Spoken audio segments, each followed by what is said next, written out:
not just on our side. Now, one of the things we need to look at, which I will start with today, and looking at the institution, I told you, and these things are heavy, but I asked, let me move them over here.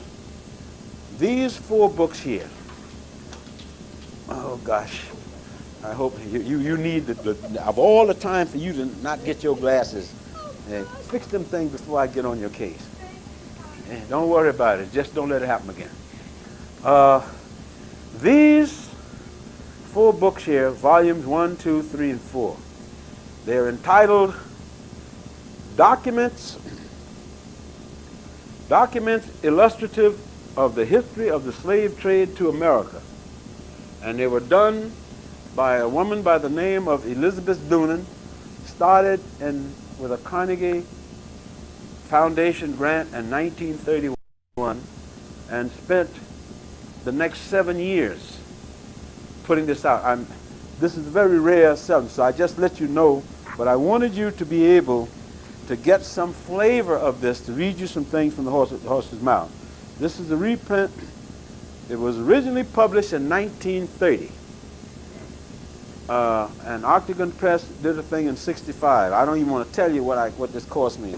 Suffice it to say that I went without food and ate brains for a lot of the night, but that's all right, no problem. I probably needed to lose the weight anyway. This other book here, which we'll be getting into in the next sessions, A History of the British West Indies, and written by Sir Alan Burns, who was a gentleman that spent many years kicking our behind down in the islands. And he has some very interesting things to say. There's a segment here where he documents and talks about, for example, and we will cover this as much as we can, Appendix C, examples of Spanish cruelty. Appendix D, examples of British cruelty. Over here, Mr. Brown, sir, I have to move this for a minute.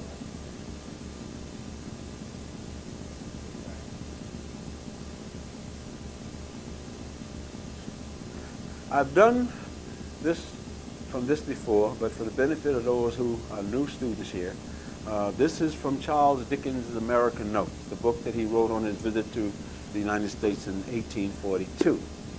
And beautiful. The interesting thing about this is, as I may have mentioned to you before, I'll mention it to you again. They became so upset about what he wrote in terms of what he saw that the American publishers refused to pay him his royalties. So for 10 years, as a result of his American Notes and what he said about America, what he experienced, they did the same kind of thing they still do with people they don't like. Now, they had no legal right to do this because they were signers of the International Copyright Commission. They had no right to withhold his royalties. But they said they wasn't going to give him nothing if that would be the way that he would talk about America's host country. But all that Dickens actually did was called it as it was. It wasn't something that he made up. He quoted from the press, both about examples of American violence, what a violent people these people were, and also what a horrible institution that slavery was. And the interesting thing is that when I look at this and I compare this, and I look at the Spanish or the Dutch documents from the Spanish Caribbean or the French Caribbean, it's very interesting what I find. I find that the only difference in our treatment by all these different people, they spoke different languages. Now, we have one of the problem things we've tried to do to get around dealing with the pain is to try to pretend, well, this slavery was worse than that slavery, or this colonialism was worse than that colonialism, or the French was better because of this and the Spanish. But the documents do not show this. Now, some people say, I don't want to look at documents. I don't need to know that. But nevertheless, these are not documents. This book was not put together by nobody in this room. They were put together by this white lady, Miss Elizabeth Doonan. And what I would like to just give you an example of what it is, I'm just going to pick up any book at random.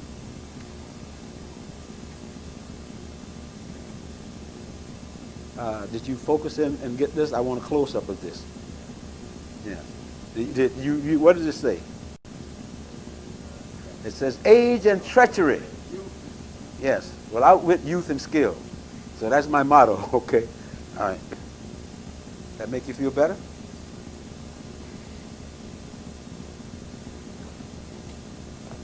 I only wore it to make sure we get that. Now I'm going to pick up volume 1. And I'll open a page at random. Huh? Page 86. The Slave Trade Introduction. And what do you think I see here? Paragraph 3. The development of the West India market for slaves, which accompanied the addition of Jamaica to British possessions and the increasing population of Barbados and the Leeward Islands, seems a plausible reason for enhanced interest in the Guinea slave traffic after 1660. Now, I didn't put that, I just opened that, that's where it fell. Most writers on the subject have assumed without question that the purpose of the incorporation of 1660, as well as of the earlier grants, was to further the slave trade for the West Indies and perhaps for Spanish America. Yet in the list of commodities to be traded in, enumerated in the patent, that is the agreement or contract, there is no mention of blacks. So what does that tell us? Who were they trading in? Thank you. And I've told you earlier that the British first brought the Irish and various other people down into Barbados and into Jamaica. And if you look at these documents, they say nothing about Africans. And you can't say it was an oversight or it wasn't important, because when they talk about Africans, they specify Africans. So here we have it again.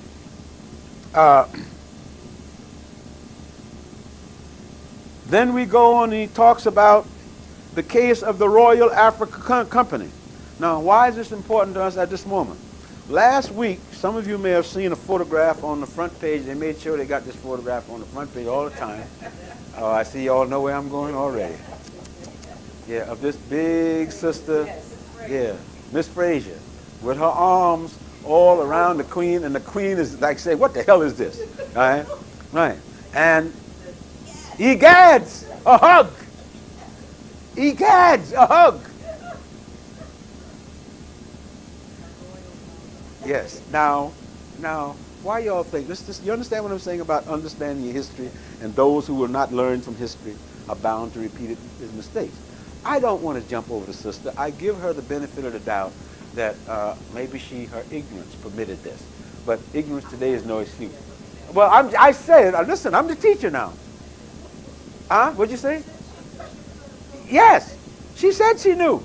I said I was prepared to say, because I don't like, knocking on my own folks, I was prepared to say, well, Father, forgive her because she didn't know what she's doing.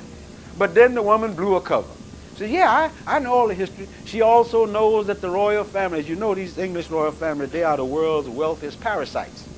Yes, and of course, the Royal Africa Company, which Ms. Doonan refers to in here, was founded and chartered, and the main investor in it was Charles II, the King of England, which is this same Elizabeth's great-great-great-granddaddy. And they made more money out of the African slave trade than they did on anything else. All of the wealth of the English royal family is built on the African slave trade, supplemented by the investments in Cecil Rhodes diamonds and gold mines in South Africa. Now, this lady just 3 weeks ago, I'm sure some of you saw it, delivered herself with the opinion that the sanctions should be lifted from South Africa to give them a chance, as she put it, to dismantle apartheid and, of course, bring the blacks, the people who the land belongs to, who was stole for, into the system. Now, my question is, how could anybody that looks like the people in this room even put, you see, I wouldn't want to even get contaminated with that lady. I wouldn't want to get 30 miles. And then they'll say she had the nerve to offer her some of my soul food. And the lady said she had to go, she had another dinner appointment. In other words, you can hug me, Mama, Auntie Mama, but I ain't prepared to go that far. Yeah, I ain't. And I said, I was hoping she would have said yes, and maybe I could have dropped some of them African poisons down there. Some kind of way where she would, die a slow, agonizing death. You don't have to erase that, do you, sir? That represents my honest opinion. Oh, thank you. She knew the history and understood it a hell of a lot better than Miss Frazier did. So again, here is the example of what I call the legacy of slavery and the willingness of some of us to forgive anything. Last week, was it last week, Brother Brown, when I did the reading, and I'll bring that in next week, this piece on the year 1919, the year that Brigadier General Reginald Dwyer, a white English woman in a place called Jallianwala in India, got caught up and was roughed up by some young Indian toughs. And they didn't kill her, they just roughed her up. And the British reacted in the way that they always react. As a result, the Gandhi organized a protest. Same Gandhi, 1919 we're talking about now, the year after World War I. He's now back in India. He organized a protest of the British brutality. And they were going to have a mass rally in a place in Amritsar, which is the head of the Sikh place, called Jallianwala Bagh, which is like an inside wall garden. General Dwyer, as he later testified, decided that he was going to forbid this, that he wasn't going to have it. Since Gandhi practiced civil disobedience, that's how long it took India to get her freedom. They decided they would go ahead with the rally anyway. Gandhi told his followers, look, whatever they do, don't fight back, just like Dr. King did. You know, we will love them, we will not fight back. Dwyer brought in tanks. Oh, yes. Brought in tanks, and he brought in, but the problem was that the entrance to the garden, the square, the tanks couldn't get in. So he brought in infantry. And there were 10,000 people who were gathered together in this area. How many of y'all read about this? All right? No. 10,000 Indians. And as Dwyer later testified before a commission of inquiry, which I will read to you next week, I couldn't bring everything because it's a big, thick book. He said, I intended to make an example. He says, I had no intention of firing over nobody's head. That was an illegal march and rally. And the only way you could teach them was to show them who is boss. They had the nerve to put their hands on a white woman. I'm quoting this man. Am I correct, sir? Is that what I read? This? Correct. They had the nerve to put their hands on a white woman, and they was paid. So what do you think he did? He told the troops, I don't want you firing no volleys. Fire, take your time, aim carefully, aim true, so that every bullet you fire counts. I don't want no wasted bullets in the war. They fired, last count, over 1,650 rounds. 500 people were killed, slaughtered. Nobody had any arm. 500 people were killed. At least 3 times that many wounded. General Dyer left them all where they was. And he later said, oh, they could have gotten somebody else to do it. It wasn't my job. My job wasn't to take care of wounded or killed. My job was to do what I did. And once I finished the slaughter, that was it. It was all over. As a result of this, he wasn't through yet. Dwyer passed down a, hello, beautiful, okay. Dwyer passed down, he issued a decree that said, until further notice, between the hours of 5 a.m. and 8 p.m. every day, any Indian, now you're talking about a square that's about maybe twice as big as from here up to Broadway, and people live in this area. You know how people have residences around a square. Any Indian who comes in that square must get on his or her hands and knees and crawl across there. Why are you making this up, children? You hear what I said? Get on your hands and knees and crawl across here, so you must understand that white women's bodies are sacred, and you will never touch another white or British woman. And when he was asked about that, he said, well, I don't see why it was so tough. He said, eventually I would have lifted it. He says, but they didn't have to go across the square. Or if they had to go across, they could go before 5 or after 8. Now, interestingly enough, and this is why I'm making this point here now, those seemingly insignificant things that happen at the time they seem to be insignificant, but have ramifications that stir up the world. From that day on, the British days in India were numbered, because none of these people ever forgot. From that day on, Gandhi became, even those who were sitting on the fence, several Indians who had knighthoods, wrote to that saying, well, this queen's grandma and said, here, take back your knight. I don't want it. But what you do, Reginald Tagore was one of the outstanding Indian scholars at the time, had been knighted and great man, says, here, take it, I don't want it. And we will not rest until you are no longer sullying the face of India. And it was directly from that line, if you want to trace back any direct line from where the final British destruction in India was, it goes back to April 12, 1919. And there's a clear pattern from that time on how the momentum of nonviolence grew. Now, it took them another 30 years. But after World War II, what happened? The British had to go. Now, but the legacy is still not over. Because during all of this period, when they could come into a garden and just slaughter people at random, at no time was there any hint of any, quote, violent uprising by the mass of Indian people. And it seems that victims sometimes reserve the violence within them for other victims. And what hurts me even more than that is that these folks just laugh at us, you know. And, you know, never mind what Bush and them say for public consumption. I think everybody in this room is sophisticated enough to understand what they really say behind closed doors. They're them dumbass niggas. You know, what the heck they're doing, you know, whatnot. And that means no respect for you. Because here is a country, the second largest populated place in the world, 900 million people, over 5/8 of them living below or at the poverty line. The cultural differences, caste distinctions, and all the rest of this, plus the results of the invasions, the Muslim invasion, which caused it to be split into Bangladesh and Pakistan, right? All of this going over the last 400 years. And what have they learned, class? Certainly not enough. You were going to say something, Ms. Moore?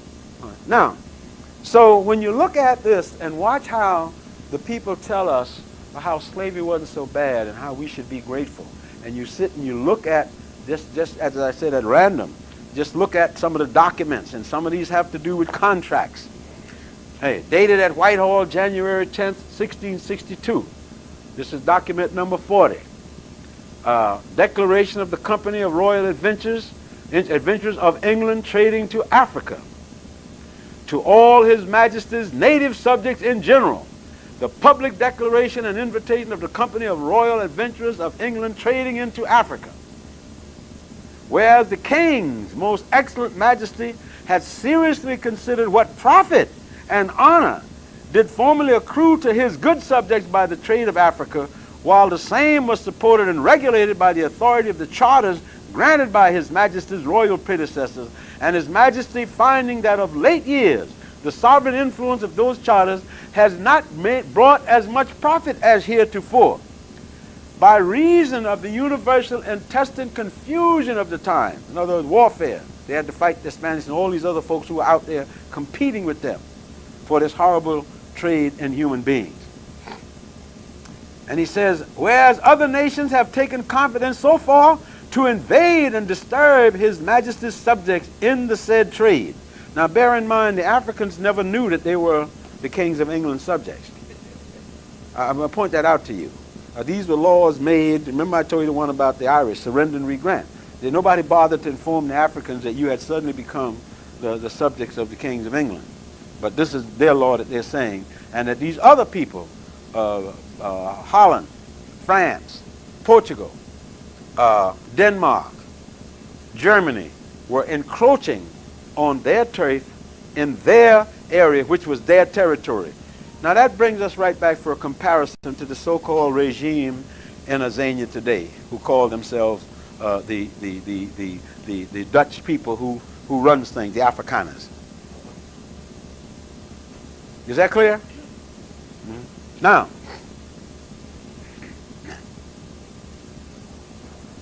it is in His Majesty's subject in the said trade so much, they have encroached so much that it is in danger of utterly being lost to this nation. Now he's talking about gold, ivory, human beings, and what else? And thereby His Majesty's dominions in America in apparent hazard to be rendered useless in their growing plantations through want of that usual supply of servants which they have hitherto had from Africa. Which mischief, that is the interference with their trade, mischief, cannot be prevented but by His Majesty's reestablishing the said slave trade and erecting a corporation under the special protection of His royal authority, consisting of such persons of honor and experience as may by a considerable joint stock and common council vigorously assert the right of His Majesty's and His Lordships thereof. Is that clear what the man is saying?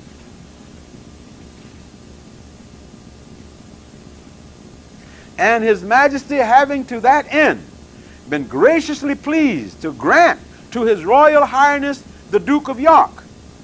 Now, if anybody don't know who he is, just think of New York. That's the person that this place was eventually named from, and who later became, as you know, he was Charles's youngest brother, and he came to the throne after Charles died by debauchery as James II. But then when he decided to take England back into Catholicism, the English said, we made another mistake. So once again, they threw him out into the wind and brought in the Dutchman, William and Mary, etc., etc., etc. Strange people. And His Majesty, having to that end been graciously pleased to grant to His Royal Highness the Duke of York and others, who have already formed and employed a joint stock of 17,400 pounds, his letters patent for the incorporation of the regulation of the whole trade of Africa from Cape White to Cape de Bona Esperanza. Now bear in mind what the Majesty is saying here at this point. He is now claiming territory that up until that time the Portuguese were saying, this here is mine. The Spaniards were saying, this here is mine. All of them was building these slave forts along the west coast of Africa. But the British, like their sons and daughters, the Bushes, they don't recognize nobody's rights but their own. Okay? Everybody else can commit sin, but not them. So whatever I do is right. This has not gone anywhere. He went on to say, His Royal Highness, therefore, and the rest of the royal company, desiring to communicate the advantage of the said trade to all His Majesty's subjects in general, thought fit to give notice and do hereby give notice and publish to all His Majesty's native subjects of England, that all or any of them that live within the city of London or 20 miles thereabouts may at any time before the 20th day of October next, ensuing the date hereof, and those that live in other parts of the kingdom before the 5th of November following, freely be admitted into the said cooperation and joint stock, subscribing at least 400 pounds respectively to be paid to such treasurers as shall be thereunto appointed. The one half thereof on or before the 1st of December, the other half on or before the 1st of March next following. Bear again in mind this is 1660. And to that end, a book shall lie open for the said subscriptions during the time aforesaid at the insurance office in the Royal Exchange in London every day from 8 to 12 of the clock in the morning before such subscriptions. They shall find such equal and indifferent agreements prefixed as may satisfy all rational persons that nothing is designed but public good and the just right of every individual interested. The Company of Royal Adventurers into Africa, Ellis Lighton, Secretary. And as I said to your earlier class, if you go through any of these books, you find more and more of the same. As I said, this lady spent, I forget how many millions that Connie gave to her, and I want to also caution you on something, that what we see here is just a drop in the bucket. This only concentrates primarily on, quote, the slave trade to where? North America. To complete this, you could do at least 30 more volumes just on that slave trade. You could do at least another 30 to the volumes of the so-called English West Indies. You could do another 30 volumes on the French West Indies, and not to mention the Portuguese in South America. So that ultimately, if we really wanted to do justice to this whole period of 500 years, we could take and knock this wall out and fill up all the wall front and back with nothing but volumes of tomes to deal in terms with this. Now, I was going to go to the next step. Are you ready? But this is, you can begin to understand, hopefully, what this is. Now, what are you talking about? This was something that was perfectly cut and dried, right? There's nothing in there mentioned about the misery of human beings. There's no mention in any of these books. Nothing is stated as to questioning the morality of what was being done. Is that clear? Nothing. The question of the African's humanity did not enter into it at all. And all of these documents relate to suits, bonds, you promised me this, and this went over that, perfectly cut and dried. Don't even mention this, that you're talking about human beings. Now, when we look at the Dutch part, there's another crazy complication, like I've said to you. We've got to try to understand it. We've got to look at all of it to the best of our ability. Because now when we go to look at the Dutch, here comes another complication in the same period. Back in the 15th century, and in the 1450s,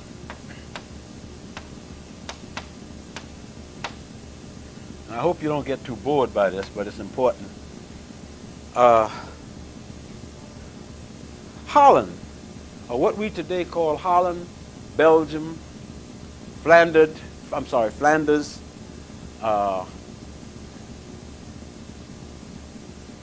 with the Netherlands or the lowlands, came to be a province or the property of the Emperor Charles V. Now, how this came about, Charles's father, the Duke Maximilian, was the Duke of Burgundy. I remember that I told you earlier, they didn't have nation states at that time. You had power according to how big your province was. Burgundy was one of the richest, which is now a part of France. You know, we still talk about Burgundy wine. But Burgundy was the property of the Duke of Burgundy by the name of Maximilian. He married the daughter by the name of Charles the Bold. Now, Charles the Bold was the dude that fought all kinds of wars, and all of these wars were fought for territory.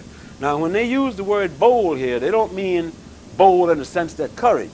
They mean bold like rash, because he would go out and take all kinds of crazy chances to try to win other provinces. Now, I don't want to bore you with the details. There's some material you may, if you want to follow up, you can find in the libraries, etc., etc. But suffice it to say that in 1477, Charles the Bold was killed by the Swiss people. That was and the fight that caused Charles the Bold his life really signified, just like what I said about 1919, it was another one of those watershed areas, because Charles the Bold, who had a reputation as being the most, his soldiers were being the most frightening and the most powerful there was, got beat on by a bunch of Swiss knights who decided to take pikes and got these knights off their horses and shoved the lances up in the soft part of the horse underneath the chest. Oh, these people didn't play, they played rough. Now, as I told you earlier, with all of that armor that those knights carried, once you got dehorsed, forget it. Because if somebody didn't come and take a chain, a mail, or a block and tackle and pull you up, you died there.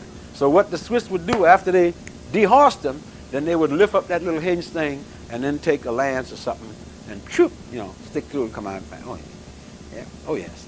But anyway, after that battle in 1477, it broke the back of Charles the Bull. Charles the Bull was lost out there and the wolves ate him up. But in any event, his daughter then married, Mary married Maximilian, who later was to become a Holy Roman Emperor. She and he were the father of the Roman Emperor Charles V. Charles V, in turn, was the father of Philip II, among many other bastard children. But Philip II was the one who eventually married Bloody Mary of England. And you see the connection, you all follow the connection. In other words, now, when Margaret married Charles V, part of her dowry was the Netherlands, which at that time was known as one piece. As I said, now constitutes Flanders, Belgium, and what is now Holland. So when she married Charles V, who was the Holy Roman Emperor, that property would not have went to him as went to the emperor as a dowry. Nobody, of course, bothered to ask the Dutch whether they wanted this or not, any more than the Dutch later asked us in Africa whether we wanted to be a part of them or not. But in any event, after when Charles V decided that he didn't want to be Holy Roman Emperor anymore and decided that he would repair to a monastery, he gave the Netherlands, as I'd say, to Philip II of Spain. And that is why it became known down in some history books as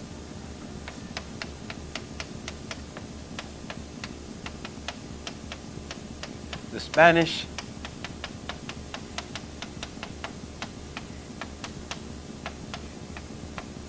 Now, for over 200 years, the Dutch, as we know them, fought against Spain. That is why the Dutch language is different from the German language, even though you know they're similar. The Dutch developed their own language as a means, a revolutionary means of showing their displeasure with being owned by Spain. But Spain at this time had already moved out and gotten certain North African provinces. And among those people were people that looked like the people in this room. So very quickly, the Spaniards began to do what? To use, because all they were doing is going right back to where they were back in the 7th and 8th century, right? 7th and 8th century, Spain had been occupied by the Moors.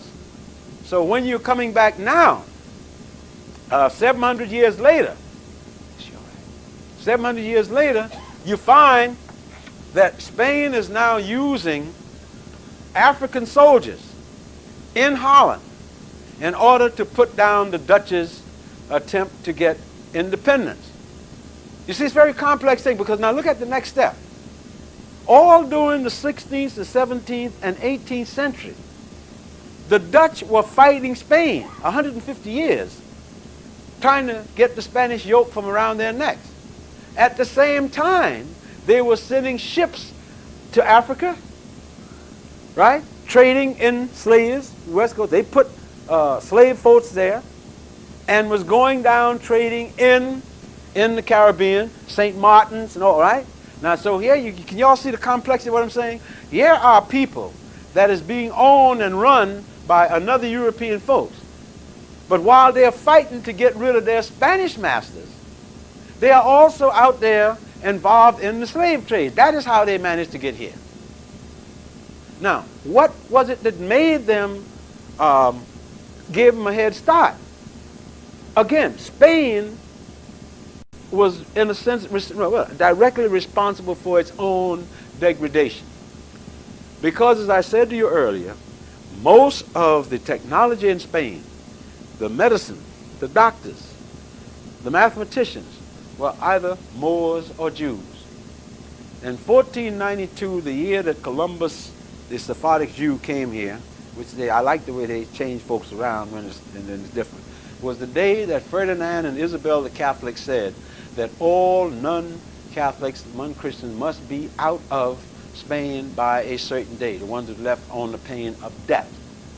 So many of the people that came here with Columbus on these ships, and we know this from his diary, were folks who were African, including Pedro the pilot. Now remember, back in the 15th century, nobody had any reason to dehumanize us then. Because slavery was something that anybody could get caught in. You got caught on the wrong side of a war. You got caught in the wrong country. You got caught anywhere, so you could end up in slavery. So race per se had nothing to do with it. Only in later years, starting in all the way down in the 17th and the 18th century, did the need to rationalize the African slave trade by creating the whole concept of the inherent inferiority of Africans. Then, once that became the rationale or the excuse, then it became necessary to do what? To go back and look at the last 1,000 years of history. Is that clear to y'all? And rewrite it. I heard a man say the other day, and I didn't get his name because it wasn't important. He's an academician. It was arguing this thing about the curriculum of inclusion. See, we always allow these people to come up with agendas that while you're fighting it, it takes away energy. You know, it diverts you away from the struggle. And when they ask him, well, why is it, this Caucasian gentleman, why is it that you are against this curriculum of inclusion?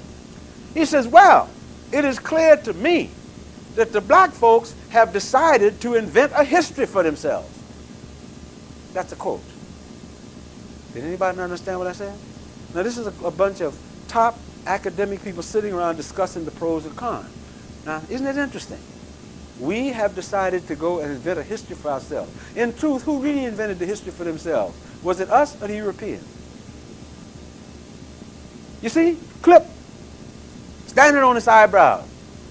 See if it flies. Now, this man obviously has to know better. Most of them do. But he's not arguing history, is he? No, he's arguing control. He's arguing power. He's arguing control of people's minds. He's mindful of the fact that there are a whole lot of younger people out there who don't know the history, who are already prepared to doubt that we have any history. So what he's doing is reinforcing this doubt so that I can come in with all the evidence in the world. Is anybody going to believe me? Where did you find that? I've had it said to me. I've had it said to me by black folks. I did a series of lectures from Mr. Herbert Von King up at Riverside Church a few years back. You came up to a couple of those lectures, Miss Amy. And there was a young man that came into a couple of lectures and he wanted to know. He was upset, that man. He said, where do you get this history from? What kind of history is this? Oh, yes. And I said to him, listen, I didn't promise you a rose garden. You know, it's painful. A lot of it's painful. But the only way we can get to health, psychic health, is to go through that pain. Can't avoid it. And he stood up and said, well, I don't want it to be true, and I'm not going to listen to this anymore. And he got him, he walked out. Now, I would argue that he was one of the few honest ones there. A whole lot of other people felt that way, didn't walk out, Smitty, and if they stayed, went out and wasn't changed a bit, wouldn't pick up the first book. We watched Martin Burnell, who wrote Black Athena, was on Brother Gill's show. And I'm making this digression because I think it's important that we understand that. He did 2 programs with Brother Gill. I taped them at some point. Hopefully we can sit down and look at them. And Gill asked him, Burnell is an English aristocratic Jew. And he saw this. He'll verify this. Gill asked him, but you have put in this book certain of the things about what blacks had done and who the Egyptians were black, etc., etc. But Dr. Clark and other people, Jeffries, Dr. Mackey and others have said this from again. Gerald Augustus Rogers have said this. Yeah, says I'm not taking anything from you. He said, but a lot of this stuff they said. Burnell said, yes, I did a lot of my research looking in Rogers and Clark's book. Did he not say that, sir? And he says, but I did it because I think it is time that some honesty get into the mix. And Gill says, well, what do you mean by honesty? It is written, he says, because nobody is going to believe John Henry Clark. Nobody is going to believe Joel Augustus Rogers. Nobody is going to believe Lynn Jeffries. He says they will believe me for 3 reasons. He says, first, I'm white. And secondly, he says, I'm English. And thirdly, my family, even though we're Jewish, we are wealthy aristocrats. And I speak with a British accent. He says, and I can stand up and tell any lie I want to the American audience. He says, you know, your people are still gung-ho on British thing. And watch out, was he wrong? Look how they did with the Queen last week. And he says, once I put it in this accent, he says, people will listen. He says, even if they don't change, they will give me the air. And that is why, he said, he's still working on volume 2. Now, the interesting thing about Bernal is top professor at Cornell of urban economics and culture. One of the outstanding experts, considered experts in the world. Cornell, which has a very large, prestigious university press, chose not to publish Black Athena. He had to go to Rutgers, which is a state university in New Jersey. Now, it doesn't have the prestige as Cornell or Harvard or Yale. And he discussed that.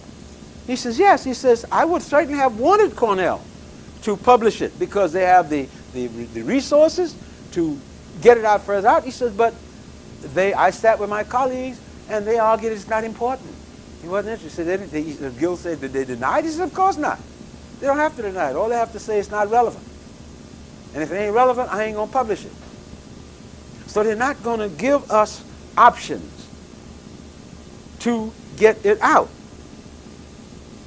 Now, when we look at that part, and then we see that here were the Dutch fighting to free themselves from the Spanish yoke, who was going out at the same time setting up what? Other slave quarters, right? Coming into New York, bringing our ancestors here in 1626. In Virginia, when? 1619. In Barbados, they were the people who were bringing them in 1628. The English didn't have the Navy at that time. They were just beginning to flex their muscles.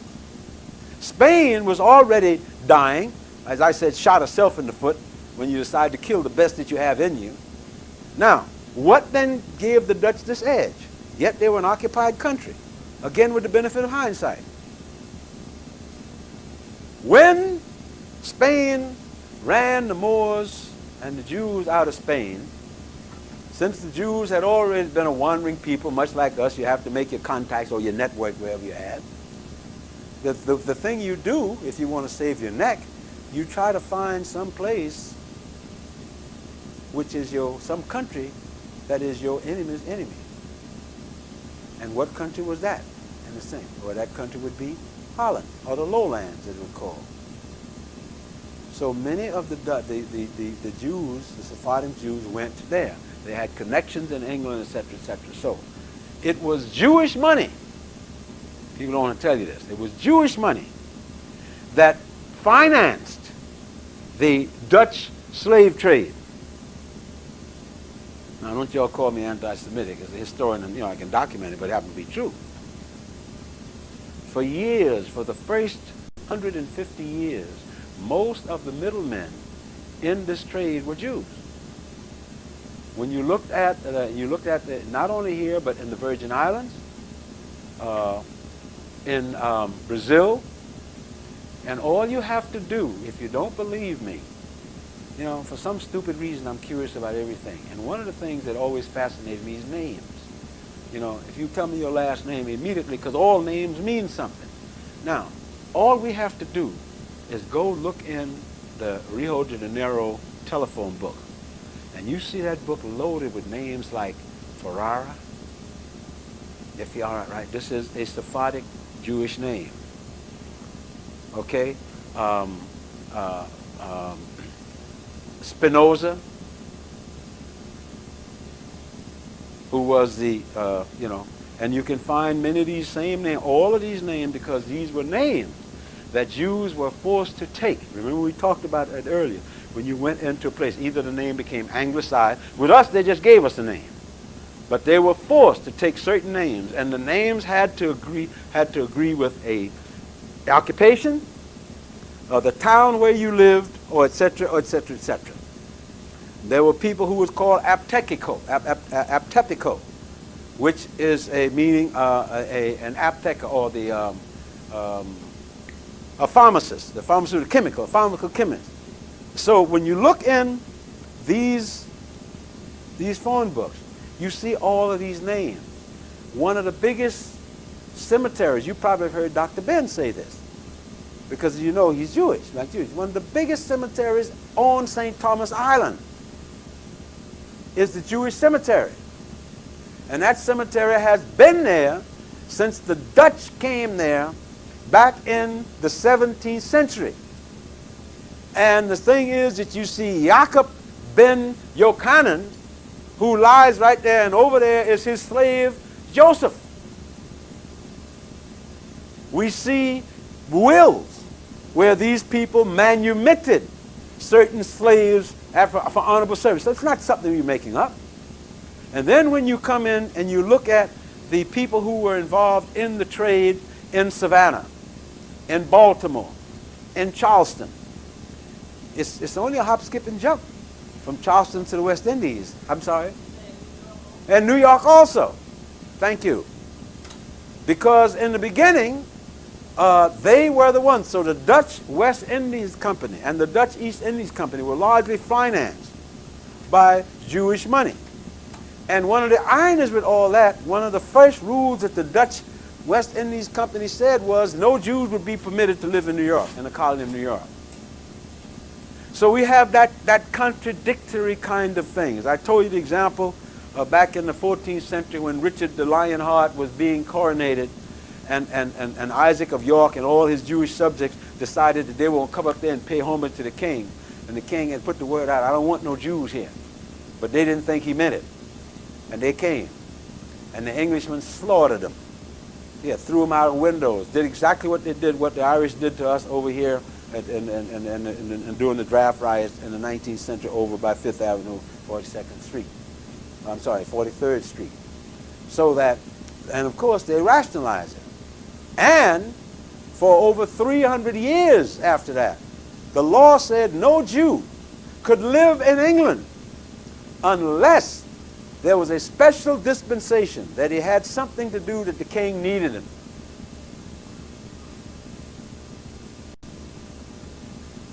The name of the game was very simple. In Italy, they would use, Christians were forbidden to engage in money lending. So who became the money lenders? The Jews. So the dukes and the rulers, when they needed money, what would they do? They go borrow the money from the Jews, right? From the Jewish money lenders. And now, sooner or later, a year later, 2 years later, it's time to pay back. Is he going to pay back? No. He passes a new decree. All Jews must be out of my realm by sundown tonight on pain of death. And they talk about Hitler? Huh? On pain of death. 20 years later, they need more money. They lift the ban. That's all right. We sorry. Y'all come on back. And they're dumb like us. They come back till the next time. Like that lady, he God's a hug.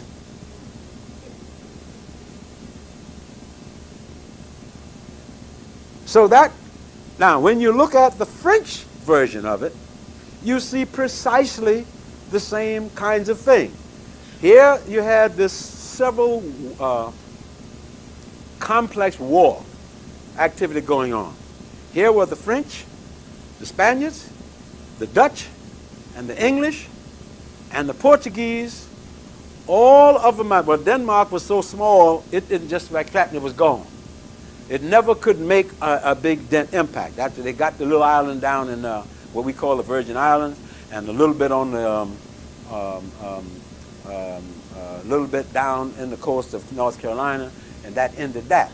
Because they didn't have enough, they were not big enough to become a powerful maritime unit. And the name of the game then was, in order to have power and control, you had to have a big navy. And that is why, starting with Henry VIII, England decided that I'm going to have a navy out here that is going to be second to none, so that we then can come out and do what we have to do. Now, you know, what that is what started that, so that in Elizabeth's time, all them thieves, Drake, Frobisher, Horn, Willem, all of them went out. And what was the code? The code was said what? And this their word. Go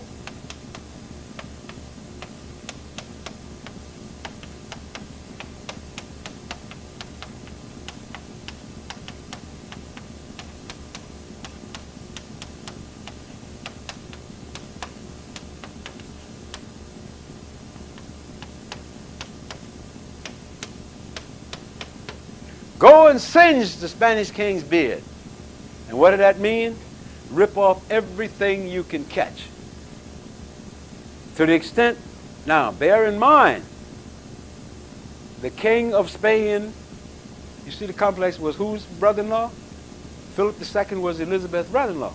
He had been married to Bloody Mary. When Bloody Mary died, then they said, the English says, no, you can't have nothing. You go back to Spain because you only had right within what the wife has, right? So they threw Philip II out. Okay? Now here comes Elizabeth that gets all of these thieves, Mr. Drake and whatnot, and says, to hell with my brother-in-law. They've got that huge empire out there, which they call, interestingly enough, Hispaniola, which literally means outer Spain or further Spain. So when they call these Latin people Hispanic, that's like calling us Negroes. It doesn't relate to anything. It relates to no geographical entity. It is a put-down. I don't want to say that you're Cuban or Dominican or Puerto Rican, so I say you're Hispanic. But that covers all kinds of sin. But it explains nothing. So I hope by now you're beginning to see the complexity of this stuff. And any phase of this would take anybody in this room the rest of your life, just concentrating on one aspect to untangle it all. And don't get me wrong, I am not standing here before you telling you I'm an expert at know it all, because I don't. I'm just beginning to see a little bit, and every day I find a little more as more light comes. So when you watch now, ultimately, it got so hot down there in the Caribbean that, and I know you're getting ready to leave. I can see you potting your hand, right? Yeah. I can see you champing at the bit there, Ada. It got so hot down there, and Slaughter, they had to come up with some rules among themselves. Because now bear in mind, let me put this up here. Now look at the arrogance of these people. And y'all think they're going to come to terms with us? You got another thought coming. Now, here is all of this stuff out here. Right? And all of this stuff here. And here they are, little piece of England. Can you all see that? All right? Here's France, a little bit, right? Here's Spain, little piece. And over here is the little piece of the Iberian Peninsula called Portugal. Now, if you took all of these things and squeeze them together, all of these areas, and throw in Germany and Denmark and Scandinavia together, you put all of them and you stick them down here in Algeria, you couldn't see them. The Sudan is over 1 million square miles. Huh? We can put all of the United States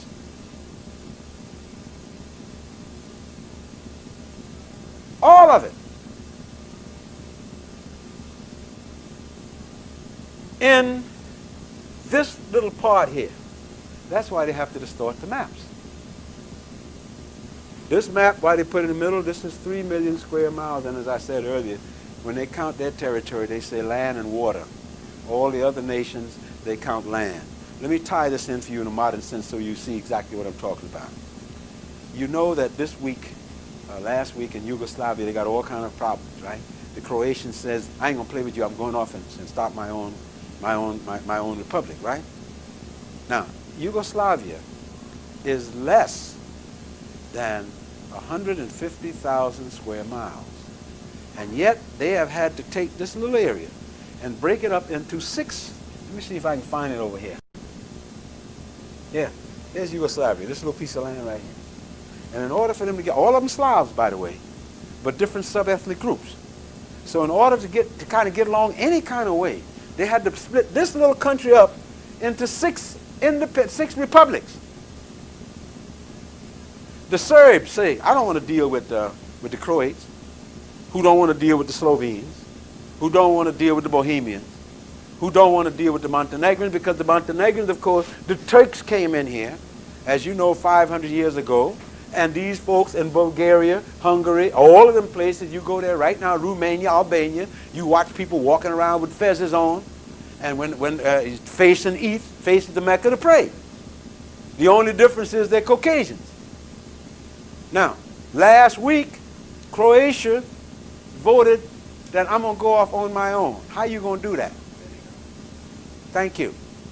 But you didn't hear, and I taped some of this, you never heard one commentator or one representative of a government or a State Department or foreign officer ever say one word about white-on-white violence, Slav-on-Slav violence, did we? Did we? All the explanation was trying to be understanding of what the problems is, and they got some other kind of things and whatnot. As soon as they went back to North Africa, went back to Africa, South Africa, and then Carter, they went back to what? Black-on-black violence. Once again, running the games with our minds. And when we look at the history of Europe, just that part we know, and I'm re-emphasizing this for clarity, we know that for the last 5,000 years, there has not been 5 years where that continent has had peace. And if you started right now, just taking all of those maps, how many times they have redrawn the map and laid them over Europe, we'd be here till tomorrow. Not only with new borders, but the names. Huh? Well, who remembers? Assyrian Empire, the time of Nebuchadnezzar, Babylon, Nineveh, the city-states, just in terms of where we say Iraq, Syria, Lebanon.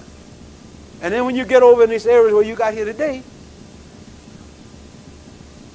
and yet I heard our president, and I say that facetiously, I really meant your president, said yes this morning, and nobody quoted him, he said this came out of his mouth, in referring to Rajiv Gandhi's assassination. I don't know what the world is coming to. All of this violence. Can you all believe this?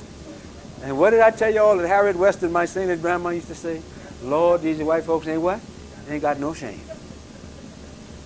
And in the next breath, yes, let me just say, in the next breath, he talks about he doesn't want Iraq to be able to sell no oil until Saddam Hussein, until they throw him out. Now, I didn't know that was the reason what y'all said y'all went there, right? Right? In other words, and I don't care, that's down the road. Let's throw him out. Now, so you look at that part, and I'm going to tie this up. Then you got the other part of the slave trade, which very little talk is about. The slave trade, not out of Africa, but on the eastern part, which was a great thing, went in the 19th century up into the 20th century, was slave trade into Africa. Coming from where? And into Africa, from the Kanaka Islands, from over here, bringing people all the way from what we call the Hawaiian Islands, bringing them into Africa, the Kanaka people, the Hawaiian people, and bringing them into slavery in what they now call New Zealand and Australia. They brought as many people between the beginning of the 19th century until the end of the 19th century, till 1900, they transported as many people out of these Pacific Islands, the Fiji Islands, into South America, the United States, the Caribbean. But the majority of them went into Australia, New Zealand, so-called New Guinea, and Indonesia. Now, once again, who was the folks out there?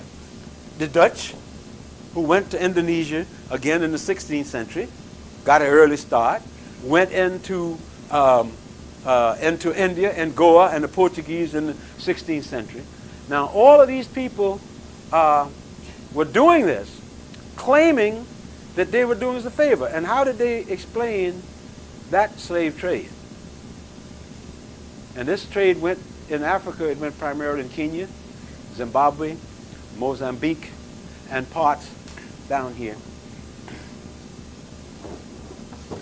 in the Cape, around here in Madagascar and Mauritius. That is why the people of Madagascar have that look of a brown Indian look. Now how did they call this? They said, oh, what we are doing, now I want you to remember what I read to you, I think a lecture or two ago. It says, actually what we're doing, we're civilizing these cannibals so that they will not, we civilize them, so we have to stop them from being cannibals and eating each other. Now, what did I read you out of that book in the year AD 1000? What were the Europeans doing? I'm afraid so. Yes, ma'am. Mothers eating children, huh? Documented. So here you are, 700 years later, saying what? I am working to keep these niggers, these cannibals, from devouring each other. Now, of course, now you said this earlier about when you brought the slave trade out of Africa. And yet there's not one iota of evidence anywhere, historical or otherwise, to show that one African ever ate or did any other African. But they needed to believe this.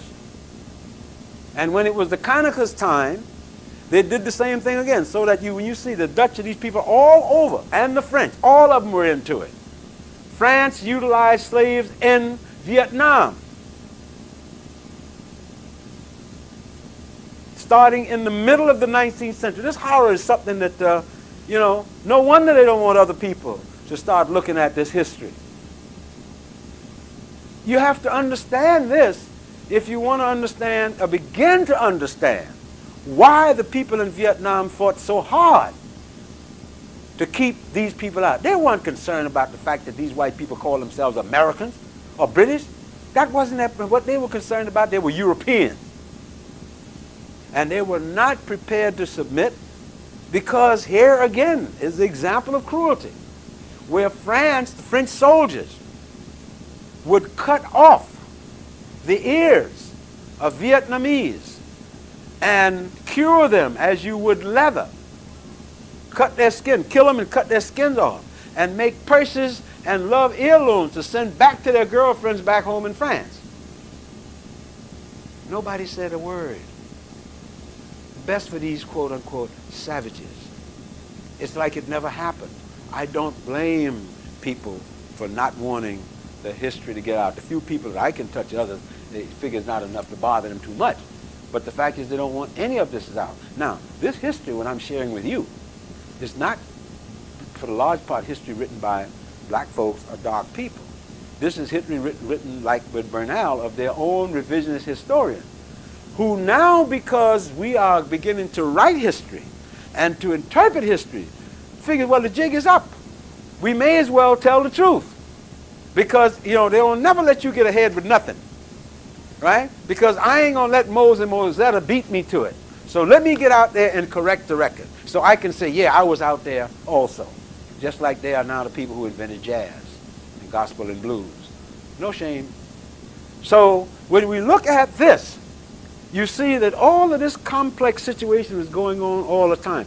Millions of people, God knows, I don't even want to hazard a guess of how many people that was caught up in that 500 years swing of people being transported from one place to the other against their will, how many uprisings, how many people died because ships went down in the ocean, both the Indian or the Atlantic or the Caribbean, how many ships went down, whether the ship went down because they didn't know it, or whether it went down because the cargo, quote unquote, sabotaged it.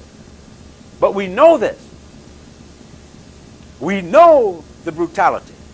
And I just want to touch on base with you before, and I'll get to you, brother, where we go after when we deal with the legacy. And here is what, I may have read this before, but I want to share this with you so you begin to understand clearly. He's talking about advertising. This is Dickens now, 1842. And he's talking about advertising in the newspaper, the journal. For those of you who've heard this before, I forgive you, but I think you can't hear this too much. Here. He's talking about a law in Washington, D.C. and what people are writing. Public opinion. Here, the public opinion of the Free South. He's talking about here now.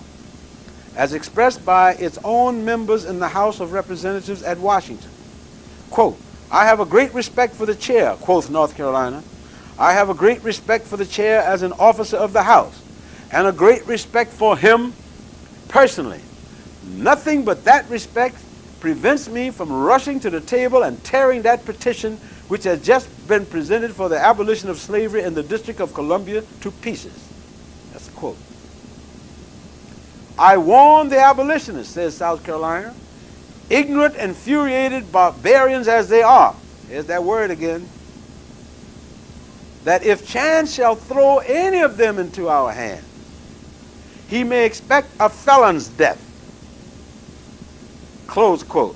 Let an abolitionist come within the borders of South Carolina, cries a third, Miles, South Carolina's colleague, and if we can catch him, we will try him, and notwithstanding the interference of all the governments on earth, including the federal government, we will hang him. Emphasis theirs. Public opinion has made this law. It has declared that in Washington, in that city which takes its name from the father of American liberty, any justice of the peace may bind with chains any Negro passing down the street and thrust him or her into jail. No offense on the black man's part is necessary.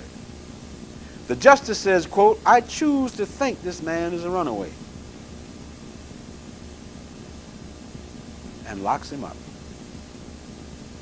Public opinion empowers the man of law, when this is done, to advertise the Negro in the newspapers, warning his owner to come and claim him, or he will be sold to pay the jail fees, because at that time you couldn't go to jail unless you paid for it.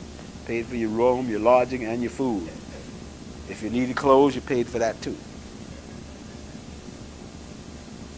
But supposing he is a free black and has, I'll start that again. But supposing he is a free black and has no owner, it may naturally be presumed that he is set at liberty.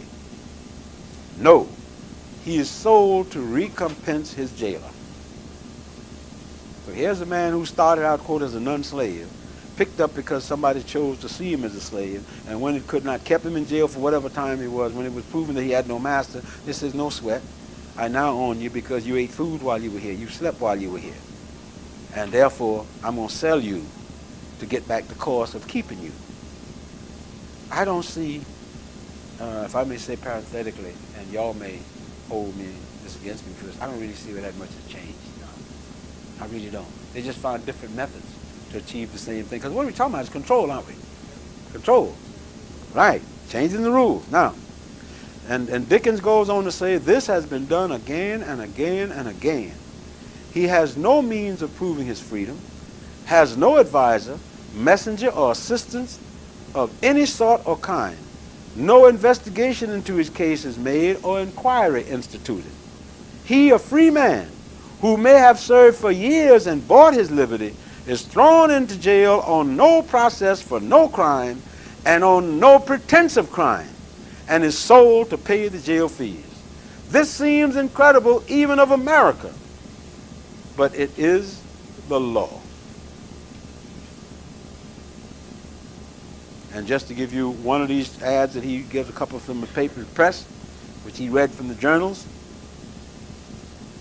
The following are a few specimens of the advertisements in the public papers. It is only 4 years since the oldest among them appeared, and others of the same nature continue to be published every day in shoals.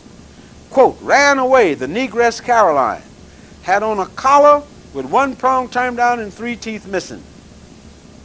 Ran away, a black woman, Betsy. She had an iron bar which I placed on her right leg.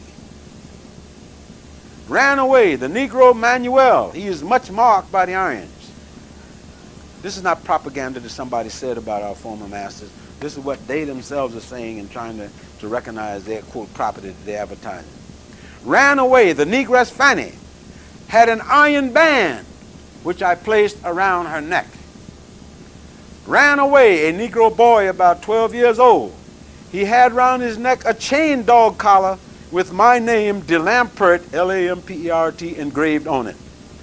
I don't want to read any more of this today. We'll save that for when we get the experience of slavery. But I just wanted to give you some idea of what we will be covering when we get into it. Minister Brown. No, why you rapidly pointing out the side and slave how much we started to talk about this last class. Yeah. They have slaves in territory. Consider that they not only did it to Africa, but they did it to Ireland. So they were doing that all at one time. Yes. You got 100 million people, Yeah. relatively speaking. All right. Well, the answer, yeah, let's just try to, I know it's hard, but let us again try to make that clear. I'm glad you have the point is it needs further clarification. And what we have to understand, and I know it's very difficult for us to understand this, but we have to try to understand it.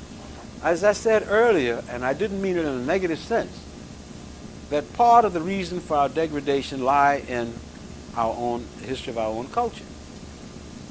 And what I'm saying is also the other part of this thing of why Rajiv Gandhi is lying dead like his mama. In other words, any time, and see, we come back to what I'm always talking to y'all on another level, and I hope you don't play this down.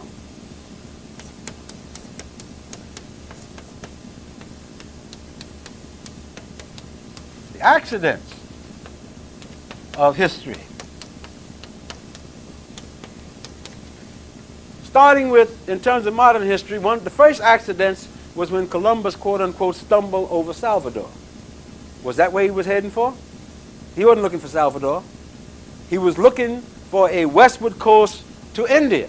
Now let's look at another accident, which has to do with European culture. What was the problem? Europe at this time, and remember this clearly, you had 3 million square miles. I've just shown you the small little land masses of these various kingdoms. You had 3 million square miles, which covered all of what they now call Europe. Now, you also must understand this, that in the Europe of the 15th century, there was not 1 square inch of land that was not spoken for. Is that clear? All we've got to do is look at the laws. The laws that talked about what the penalty was for doing certain things. We today still use the expression by hook or by crook, which meant that poor people who had nothing to eat, would either take a stick with a hook on the end of it and go by some rich person's house on the outside, because they had to have a high fence, and they didn't have us, so it couldn't have been us doing the mugging. And they would take, and if they saw anything that they could reach with that hook, they would reach in over the fence through the window, and they'd have a little bag underneath, like the bag that somebody uses when they take up, when they pick up the trash out of the garbage, right? And get that bag and hold that bag underneath and pull it off and catch it and take it and run with it. Now, if you got caught, that was a capital crime. That tells you how desperate people were in terms of property. You got caught, they hung you. The same penalty was true if you caught the fruit trees. And they would take these hooks or these crooks and go close to the fence, and when the fruit, the pears or the peaches or whatever got ripe, see them through the fence and they'd cut and get what it means. Now if you got caught, if the lord of the manor caught you, you probably remember I talked to you the other day about how this guy shot this top down off the top of his head. Human life, only human life that meant anything was the life of the aristocracy, the king and the nobles. Now, and that meant what? That the European concept, and again land, was all land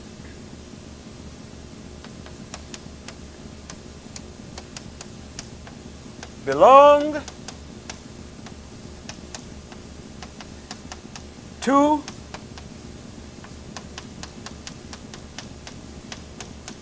the king. Continued to improve. All right? The king, and this was the pyramid. At the top of this pyramid, here sat the king. And he owned all the land. And he's up here. But below him, there's certain of his top vassals called the lords, the dukes, the earls, etc., etc. And the king let out certain amount of land to the vassals. They could control it as long as they paid homage to the king. They held this land at the king's pleasure. And down on the bottom, then you might have a few other freeholders down here. That might be what you call yeomans and whatnot. They might own, for some service that they rendered, a quarter of an acre, which if all of us spit together, we could drown everybody who was standing on it. And then on the bottom was who? The serfs. And what were the serfs? Slaves by another name. So here you got the serfs, and you got all of these people down here. And now you see what the system, the whole system is doing what? Is riding on the backs of these people. Is that correct? That's clear, right? Now, therefore, all of these people up here kissed the king's behind and kicked the behinds of the first and on the tier below. Obviously, when you got down here to the people on the lower level, they had nobody to kick but each other, which would go a long way to explain why even today with the legacy of slavery, why they talk about black on black violence and whatnot without looking at the historical concept. All human beings need, or most of us need, to have some sense of importance of some kind. So therefore, these people here could have whatever they want as long as they paid lip service to this man up here, gave him, and remember, they were the knights, they were the warriors. Dig this, the warrior class. Now, who is up there with them?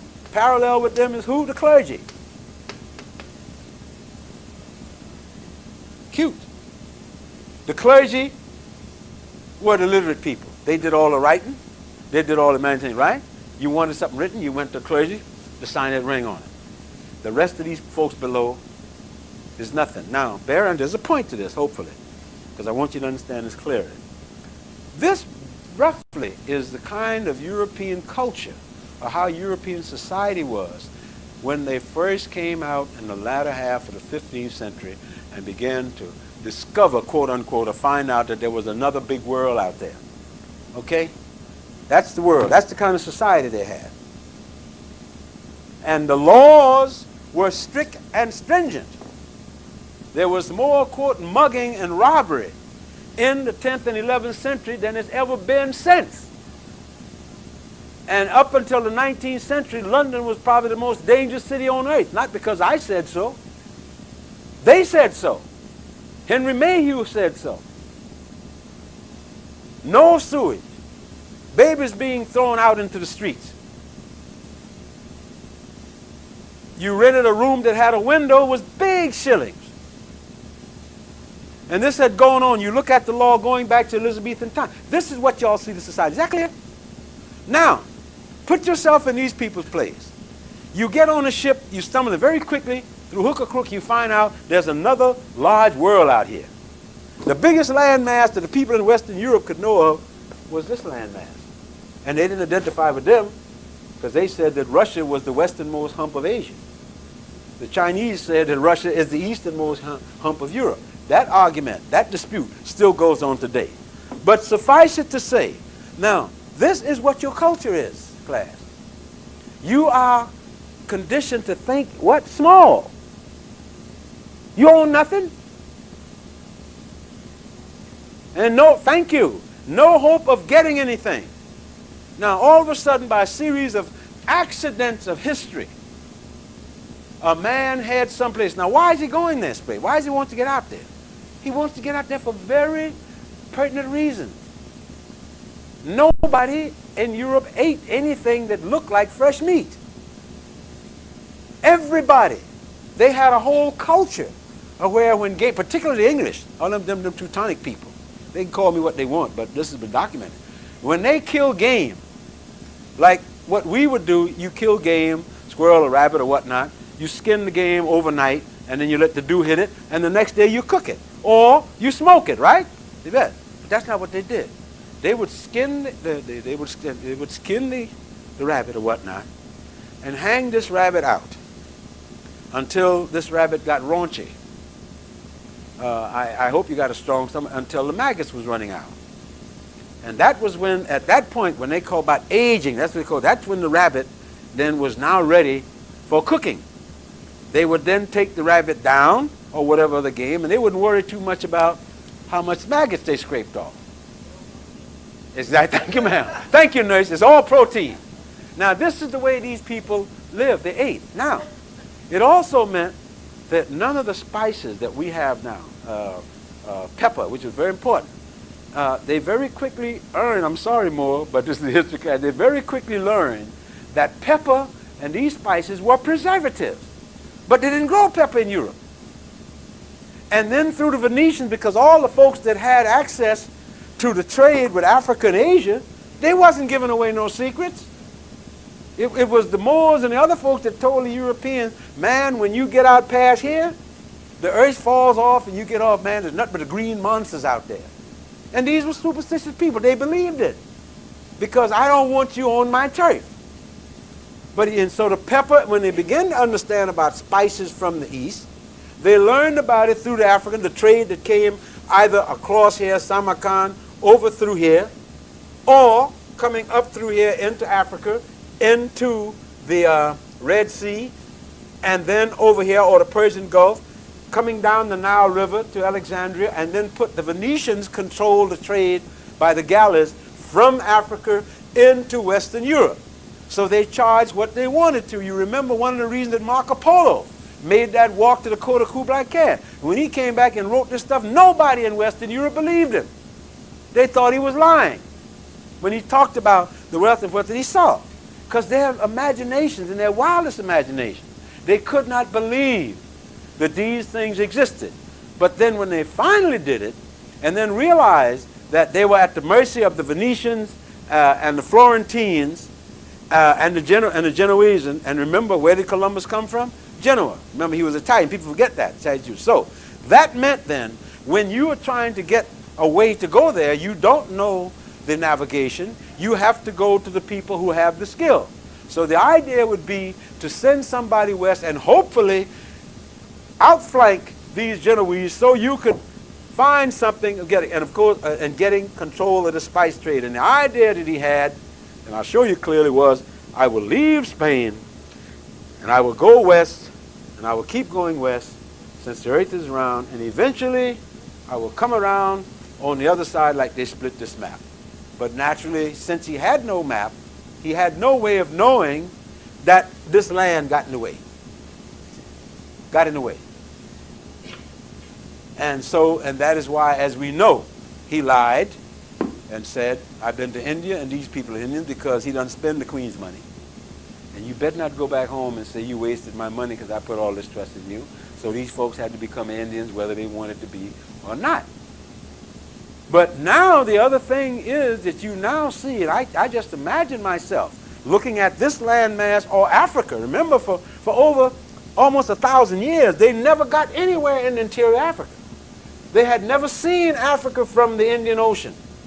Wasn't even in. What they knew was coming through here, and bit by bit, it took them 200 years to maneuver their way by sea from here all the way around to what we call the Cape of Good Hope. And as I said to you last week, to refresh your memory, when they first got out, Sebastian del Cano got caught in a storm down here. They called this the Cape of Storm, and when the storm was over, they blew him around the Cape. And when the water calmed, he was looking at the east coast of Africa from the Indian Ocean. And say, if today is Tuesday, that must be Africa over there. But he didn't set to go down this way. Now, let's look at the culture of these people that they are finding. The Portuguese go, and one of the things that happen when they get to India, they go right there at a time where several of the Indian princes are having a war. Accident of history. So the Portuguese weigh things very clearly, a small country, and decide, well, I can benefit from this. So let me see which one of these dudes, by me throwing my help to, that might win, and then he'll owe me. So they went for the Sultan of Alabahad or whoever, and sure enough, he won. And he said, well, yeah, right, you can have this province of Goa. After all, India is a subcontinent, plenty of land. Not knowing that you're dealing with folks that come from a place where every square inch of territory is already spoken for. Their whole cultural attitude toward land is entirely different from yours. And when you look at Africa, the beginnings of Africa, long before the slave trade, going back in the 9th, 10th, when you read Herodotus in his history tells us, and Herodotus was writing back before the birth of Christ, and he called us, the generic term that was used was what? What was the term, sir? Brown? Ethiops. And that was a Greek phrase meaning burnt. Thank you. Burnt faces. You don't have to take my word for it. Herodotus' work is still here. Very good translation. And he stated that these Ethiopians are the happiest and most congenial people on the face of the earth that the gods have given us. And the most just. That is correct. Now this is Herodotus talking back around what? About 3 or 4 centuries before the birth of Christ. Now you begin to see what the problem was. You now come in contact, and when you look at the indigenous culture here, what do we see? The same thing. Because common sense should tell you In spite of what they say about celebrating next year the 500th anniversary of the discovery of America, that's a slap in the face to whatnot. But common sense ought to tell anybody that if these people they found here were vicious and savage, and like they said, how the hell could three little tin tubs? Tell me, am I crazy? 3 little tin tubs. Columbus, according to his figure, had less than 100 men. Now, these people had the technology. And the proof of it is Columbus stated in his diary that their bows and arrows, because the Europe had still not converted completely from the bow and arrow to the gun. And Columbus stated that their bows and arrows are of a far superior make to ours, to the extent that the first clash that we know happened in that island of Hispaniola, which today we call Haiti, which is the Indian word meaning land of high mountain.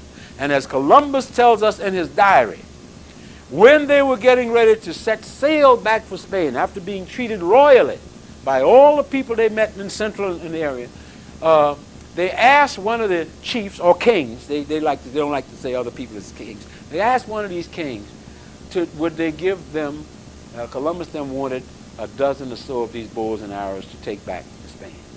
And the man said, no, because the arrows carries the soul, etc., and to give this would be like my soul. And they refused to give him this. They gave him many other things, even women they allowed them to take back. But I can't give you my soul.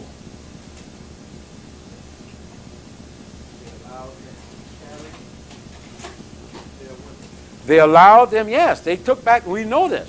When they landed in Seville, they had about 25 of the indigenous people, women and men. I don't know how the sex was divided, but this was stated.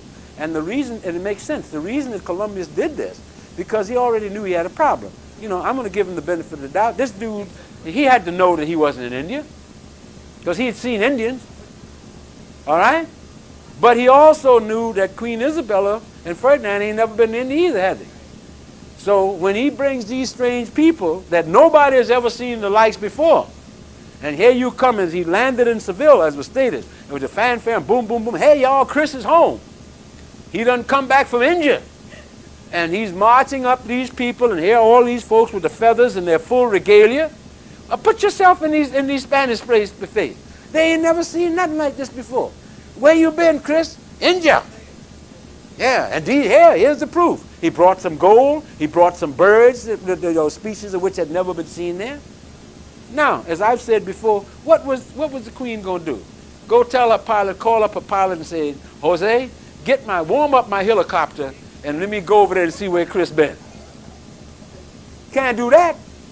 She could hardly get from Aragon to Castile. But if Chris come, and here's the proof. And he said, as he said, look, I couldn't bring too much back, but if I can get another expedition, I'll fit and go back, because there's gold there. Here's some of it. And here's the people. That blew these people's minds. Now, let me tie in another way. Let's turn that happening on its head. This is a bunch of Indians or Africans or so-called Indians who is coming up in 3 little tubs, landing anywhere on the coast or trying to land anywhere on the coast of Western Europe. Say Spain, Portugal, England, France, and here you come with your strange regalia and your strange ships. And there's 3 little tubs, and you coming up there saying, and whatever like by sign, y'all, can I land? Oh, I see you got the message. Can I land, please? Can I get some water? I'm hungry. Giving these people culture, and I just told you about their laws about what happened if you stole an apple. What do y'all think would have happened if that situation would have been reversed? They're right. Well, that's what they were doing. They certainly would never have lived to tell the tale to get back to where they came from. So that tells us that in all these cases, because of the inherent concept of the cultural hospitality to strangers. For example, let's just look at what the situation is now in Arabia today. In Arabia today, Arabian culture, anywhere in Arabia, states this: your worst enemy is safe under your roof. You cannot, even if this man has murdered your whole family, If he's under your roof under truth, you cannot harm him or her, because that would be a violation of one of the most fundamental concepts of Arabian culture. Yes. Exactly. You see, thank you, ma'am. Here's this lady, yeah, and you said, I would say, but what have you done to me? You know? And you notice that the same press that was jumping all over Al Sharpton last week for calling the woman a racist, which she is, jumping all over, egads, a hug. You know? Now, whether she wants it or not, she's going to be famous or infamous for the rest of the world. But again, it exactly, dramatically illustrates the point that I'm talking about. The difference in the hospitality. And as somebody said, the woman knew. She knew what the Queen's background was. Now, if we, or if Miss Fraser's folks, had been guilty of doing to the Queen's people what the Queen had done to our people, and the reverse thing was there, and you came to visit, would that lady, would that Queen have reached out and hugged her? She wouldn't even have been there. Go home, nigga. They do it all the time. So when we look at, you see, it's when we look back, and as Minister Brown said, and I'm glad you tied this way, we look back. Oh, yes. Well, yes. And the laws of these people was, hospitality was the strength. The Indians, quote unquote, had the same law. All right. There was the other thing that Africans, the whole concept of the cultural or ethnic relationship to land. In all of these cultures, including the Indian culture, as though there was something there, in particular in African culture and in the indigenous culture here, the idea of the individual owning land, property, didn't exist. The earth is your mother. It gives you sustenance. It protects you. It feeds you. An Indian would no more have sold his land than he would have sold his mama. The Europeans very quickly knew that. And they used that. You see, because there's all the difference in the world between transferring land use and transferring title to land. And all we need to do to prove this, how the Europeans understood this, I'll give you a couple of examples in the handwriting of two of the so-called great European colonizers here. Thomas Jefferson and Lord Jeffrey Amherst, the gentleman whom Amherst, Massachusetts was named for, has a big unit of the University of Massachusetts there. Lord Jeffrey suggested that the pioneers going out to deal with Indians should sell them or give them blankets that were impregnated with smallpox, as a means of doing what? Exterminating them. Thomas Jefferson, on the other hand, suggested that traders going out to trade with Indians should take along, as he put it, a goodly supply of alcoholic beverages, because they have no, what is the word we want to use? No resistance for this, tolerance, thank you for this. And therefore, and to do what? To serve the same purposes. When we look at the concept of scalping and all of these things, you see very clearly that very quickly, early on, there's no way they can get around this. I didn't say this. Early on, these people had one thing in mind.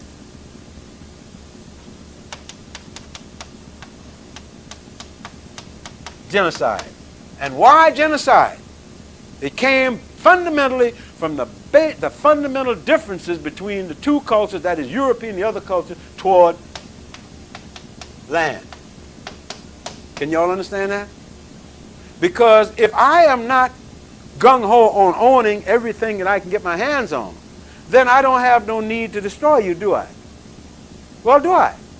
No, if I'm willing to share the land with you and agree, okay, the earth is our mother, we can all use it, etc., etc., there's no need for me to humiliate you, or there's no need for me to try to destroy you.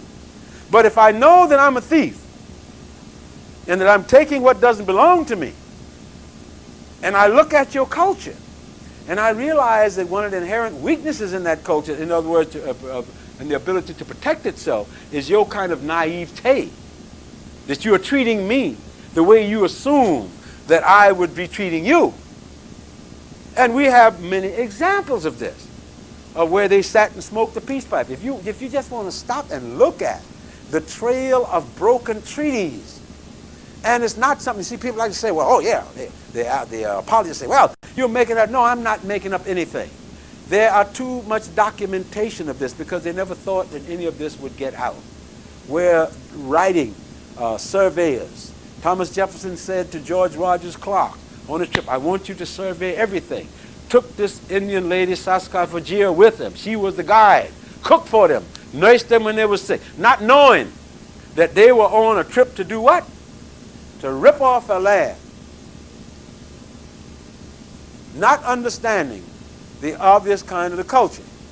Or that here you have a benevolent society which is now coming in culture shock with an acquisitive society which is not only acquisitive but is also greedy and has no problem at all with getting rid of you. Now remember, the most of them Europeans that came here was from this class, right?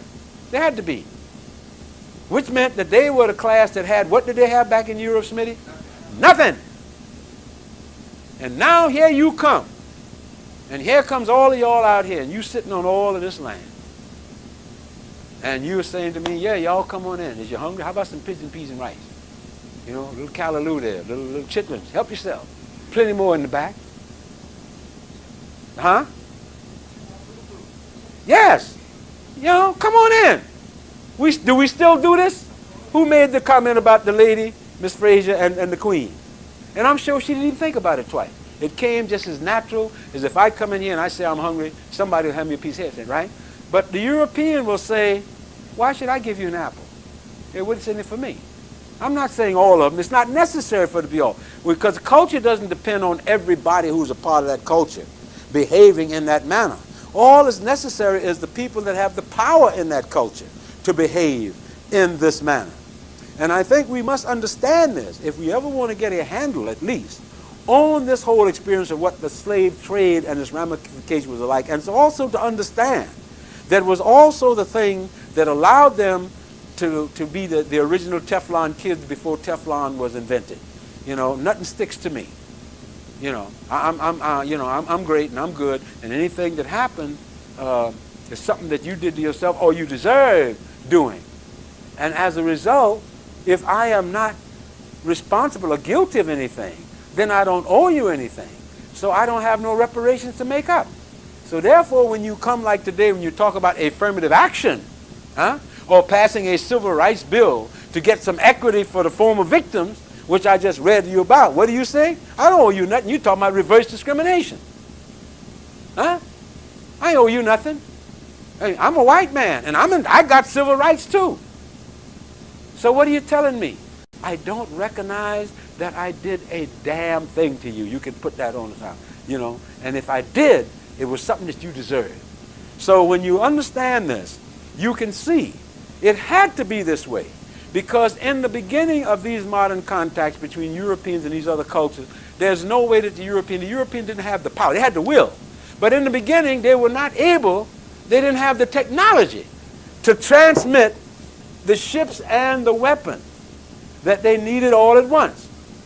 And we know, from what little history we know, how it went. Gradually, a treaty here, a busted treaty there, an ambush here, an ambush there, a lie here, and a lie there.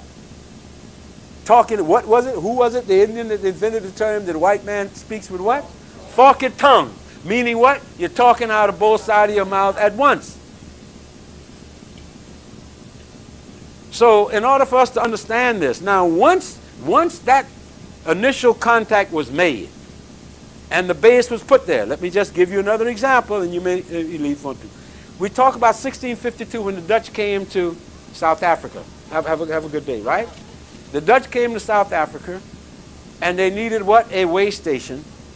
Now, because Holland, I just told you, what could Holland have done? It couldn't even get Spain off its back. So it certainly couldn't have gone out and conquered nobody, could it? Couldn't have. So you had to have some help. So what happened? You are now trading with the Dutch East Indies Company. Money that is being furnished in large part by the victims that have been thrown out of Spain after the Inquisition. So you're now moving over here. And you're competing because technologically you're ahead of most of the other people in Western Europe. The English is just beginning to get their act together, quote unquote. Now, you got this long journey, 10, 15,000 miles around the Cape.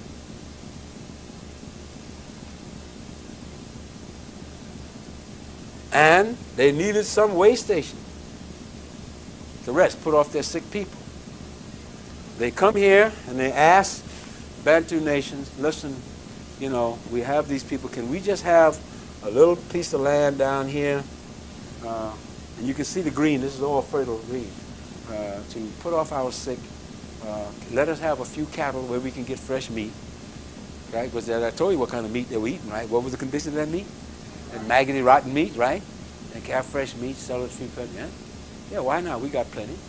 Look at the size of it. Yeah? Hey, look at this. And just look at this part here. Yeah, we got plenty. No problem.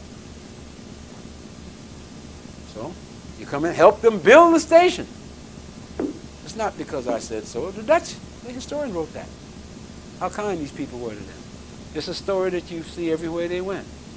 When the initial contact they talked about. There's a book that if you can get a copy of it, it's called The Fatal Impact. I had a copy some time ago. It runs about $20, written by Alan Moorhead. And it's the one comprehensive book that deals with the whole thing of how these Europeans acted against all of these cultures they came in contact with, these people different from them, and when they had finally done in all the people, they went to work on the animals. They almost destroyed all the whales, all the seals, okay? That whale blood used to run so thick up in the water that ships would have difficulty getting through it. And they would kill whales. Yes, ma'am. Yes, sir. Yes, they did. They did this. The whales and the seals and the alligators and the crocodiles got treated exactly the same way that the buffalo got treated out west. And you know, one of the things they did with them was they would send an excursion. You wanted to do some hunting, you would get on a special train that would go out, Union Pacific, and they would take like maybe 9 or 10 cars, specially equipped for hunting. And you paid a certain fixed rate. And then they would head on out to Colorado, wherever these trail herds was, Idaho. And these people, and on both sides of these railroad tracks, listen to this well, these herds were as thick as the hair on your head, mind you. And what they would do, as the train would come, naturally the railroad was something new, the animals wasn't that familiar with it, and the herds would run. They'd follow, and these people would just sit and kill. On one of these things, they would kill as much as 5,000 to 10,000 buffalo. Well, to give you an example, when they went out there, according to their own testimony, there was over 500,000 of them out there roaming, and when they finally had to declare these buffaloes an endangered species, there was less than 1,000 of them left. And it wasn't for the meat. It's sport. Huh? No, sport. No, they just killed them. They went on a buffalo hunt trip. Bam, bam. The train never stopped. And the trick became, how could you kill a buffalo? How fast could you kill a buffalo with the train going? And they would take bets. If the train is going 70 miles an hour, I'll kill more buffalo at the rate of 70 miles an hour than you. And then bam, bam, bam, bam. What did I tell you that Brigadier General Reginald Dyer did in Jalain Walabar in Amritsar in 1919? When he got all of these 10,000 Indian people up and then told his troops what? Don't fire no volleys because I want to make every bullet count. They fire, sir?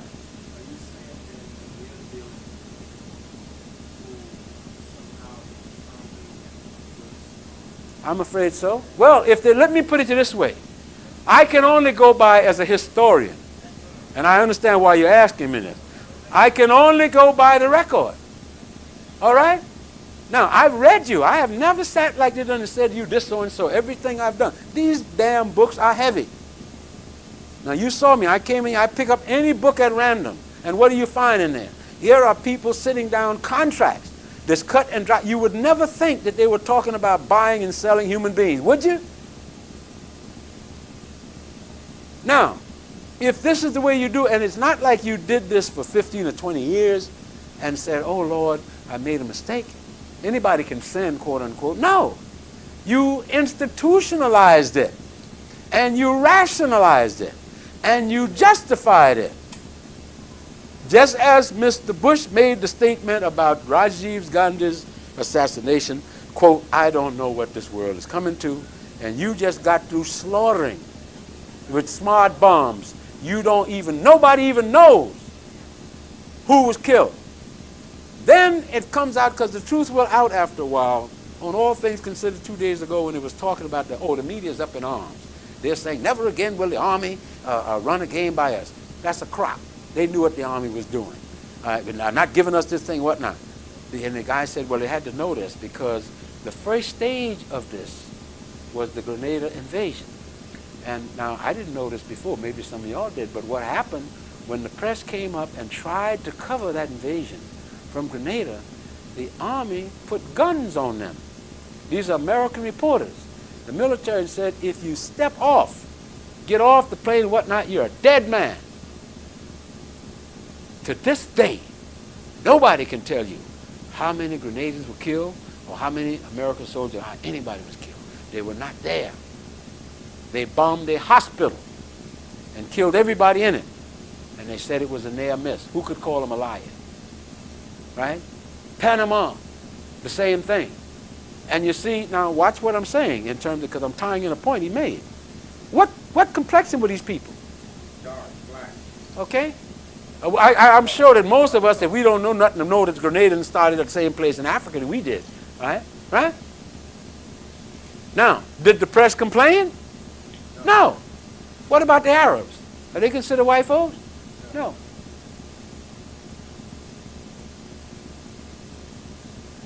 And if the truth be known, they don't consider the Indians as white. Now, if an Indian had made the statement, what is this world coming to, about what this country did, if the Indians had made a statement, God, well, what is this world coming to as a result of this fiasco in Grenada, this country would be ready to say, this is an insult outcome. Who do you think you are? So, how else can I interpret this? Because you look at a scuffle between black folks, that is ethnic scuffle in South Africa, and you call it what? Black on black violence. And a big land mass. You look at a piece of land that's less than 150,000 square miles, Yugoslavia, it's got 6 republics in that little area. All of them Slav. They belong to the same ethnic group, just different subfamilies. And nobody says Slav on Slav violence or white on white violence. And they say this thing about black on black violence like it's some big discovery. Like, oh God, what are them niggas up to again? Y'all excuse the expression, but you know what the man go about, you know? And we have been programmed again to follow along with the same thing. The issue again, that then begs the issue in terms of South Africa. So it becomes a whole other issue. You're not even talking about getting your butts out and going back where you came from. Nobody invited you there. You now, since you can no longer rule the way you did, you now talk about shared power. Well, I have no problem with that. If the Dutch in Holland is willing to share power with us in this room, no problem. In Holland. Didn't they do everything they could to keep the Indonesians from getting control of their country? Came out of World War II. And I want you to note this, sir. Remember, what condition was Holland in at the end of World War II? Everybody in this room is old enough to know that. Holland was occupied and mistreated and kicked into posterity by the Germans, right? And had to be saved and rescued by the so-called allies, a lot of whom was folks that looked just like people in this room. And when they came out of this, the Germans had killed them, they had slaughtered them, they threw them in the gas chamber, they had nothing. Who put them back on their feet? The United States of America, as they did the rest of them, because they were the only one that had them. Go check your record, don't take my word for it. And at that point, the Indonesians, the other people said, we declare our independence. And Sukarno, remember this, all these people in Holland said, yeah, I'll go along with that. That's cool. And it took them about 5 years. And during the 5 years, as in Vietnam, same people, who armed them? The United States of America. Who armed the French in Vietnam? The United States and America. What they did the same thing that they had done earlier with the Indians. We pretend that we have a treaty. And when the Dutch finally had what they considered was enough arms and weapons and support from this country to try to retake its empire, it went back to Indonesia, and damned if they didn't try to take it back. But once again, they had miscalculated. And why did they miscalculate it? Because of racism. You see, that's the other part of it. It can program you to such extent that you don't see other people. Dwyer didn't understand that when he said these Indians had to get down and crawl across that square, that he was setting in motion that even the most mild-mannered, Anglo-loving Indian could not live with. And as a result, this country, because it was the only one that had the power, kept that area of the Pacific in turmoil for 40 years. And it's not over yet. And what was the struggle? Not being willing to learn that it is over. And as Yogi Berra was supposed to have said, when it's over, and when it ain't over until it's over. And here you were, the same people who fought you, helped you fight the Japanese, the Vietnamese. You were right back doing what? Giving the French arms, aiding them sneakily. Now that whole story has come out how between 1944 and 1950, this country took nothing but arms on top of arms, plus the billions of dollars that was given to the French. And none of it was enough to win. And finally they had to come out of the closet, didn't they? Say, oh, them frogs don't know how to fight. Dig the word. That was what it stated. Go back and check them damn frogs don't know how to fight. We gave them all the money and the arms, and they can't do the job. So guess who's going to come do the job? Sam. Did Sam do the job in Vietnam? No, remember how he had to come out there hanging by helicopters. Now you're mad. We need to drop the atom bomb on the people. Don't tell me, now I ain't say this, you did. Drop the bomb on them. Bomb them back into the Stone Age. That's what he said about Saddam Hussein. Bomb them back into the Stone Age. These are not my words. And finally, when you get caught up in a war where you build Iraq up as some kind of huge military monster, knowing damn well that these people were paper tiger, but you needed to kick somebody's behind. Thank you. You needed to kick somebody's behind. As a matter of fact, Bush stated it, not me. After this thing was going so well in Iraq, he made the statement, well, we can finally put Vietnam behind us. His statement. Now, what does that say to y'all? We've had this thing grating on us for 20 years because we ain't supposed to lose. But now we finally got revenge. And then turn around and make the statement, you don't know what the world's coming to? I don't understand, Minister Brown, how I could come to any other kind of conclusion.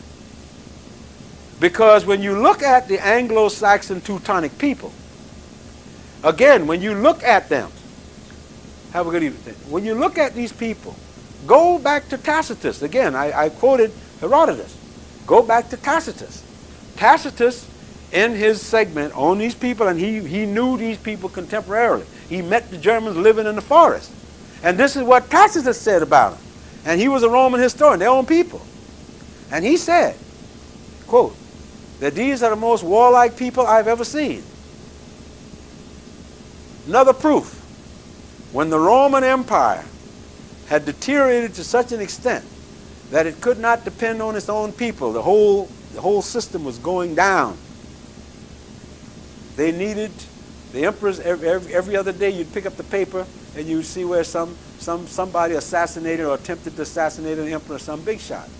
So they decided we can't trust our own people. So where the hell, what do you think they did?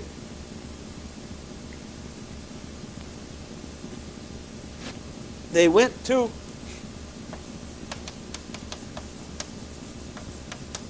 Germany and created something they call the Praetorian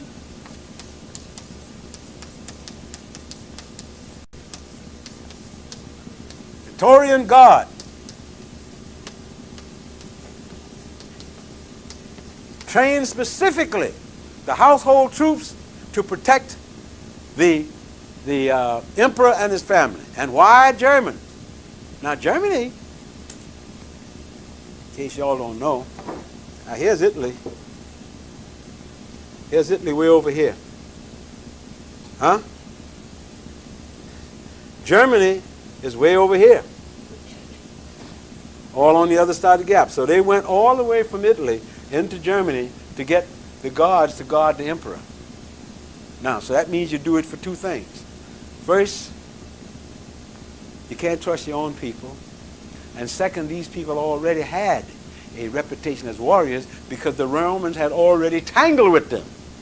And even though they had beat them any kind, the Germans put a hurting on them. Now that's when Tacitus was out there at the time when the Roman Empire was moving into Western Europe. And Tacitus tells us in his a section on Germany called Germania, he describes these people as he found them. Now he had no axe to grind, and he said, one thing he said, that the women are as warlike, and in many instances they are more vicious than the men. That when they go to war as a team, mama and papa and the children. And it's nothing that they love better than fighting or shedding bloodshed. Now, remember when we talk about the Anglo-Saxon people, as I've talked before, I read you examples of their rules. Ordeal by what? Ordeal by fire. Ordeal by water. Stick your hand in the fire, and if it ain't festered in 3 days, you's innocent. But it remind you, now, because it's not them, who found you guilty or innocent? God. Ain't that cute? I make you run with a red hot iron in your hand for 9 paces. But I didn't do it to you. You see, this is so God can find out the truth. And if 3 days later your hand is not festered or blistered, obviously you're innocent. And then whoever accused you must be killed and get the tongue cut out. Now you notice, of course, that the rule of evidence plays no part in this, does it? You find nothing that compares with this in any of the indigenous cultures that the Europeans went out and, as I said, conquered or went over. You find nothing in African culture. You find nothing here. Yes, the Indians were warriors, but they were warrior death. You went certain things. There were certain codes. In African wars, when 10 people got killed, that was a huge war.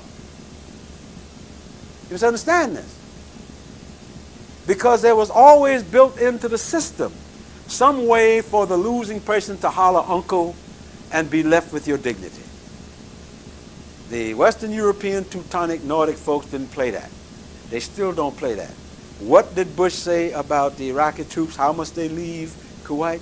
You must crawl out on your hands and knees back to Iraq. What did Brigadier General Reginald Dyer say to the Indians in Jallianwala in 1919? From here on in, between the hours of 5 in the morning and 8 at night, when you crossed this square where you had the nerve to put your hand on one of our sacred white women, you would crawl across there. No problem. You don't have to go across there between 5 and 8. You can travel before that. Oh, most of your houses got back doors. Come around into the back. That sound familiar to most folks here? Next week we will do experience of slavery. Any questions? Not. Yes, sir.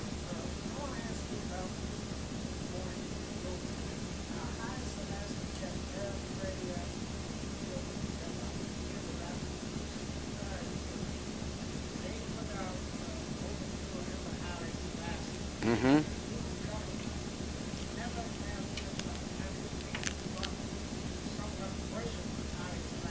Mm-hmm. Mm-hmm.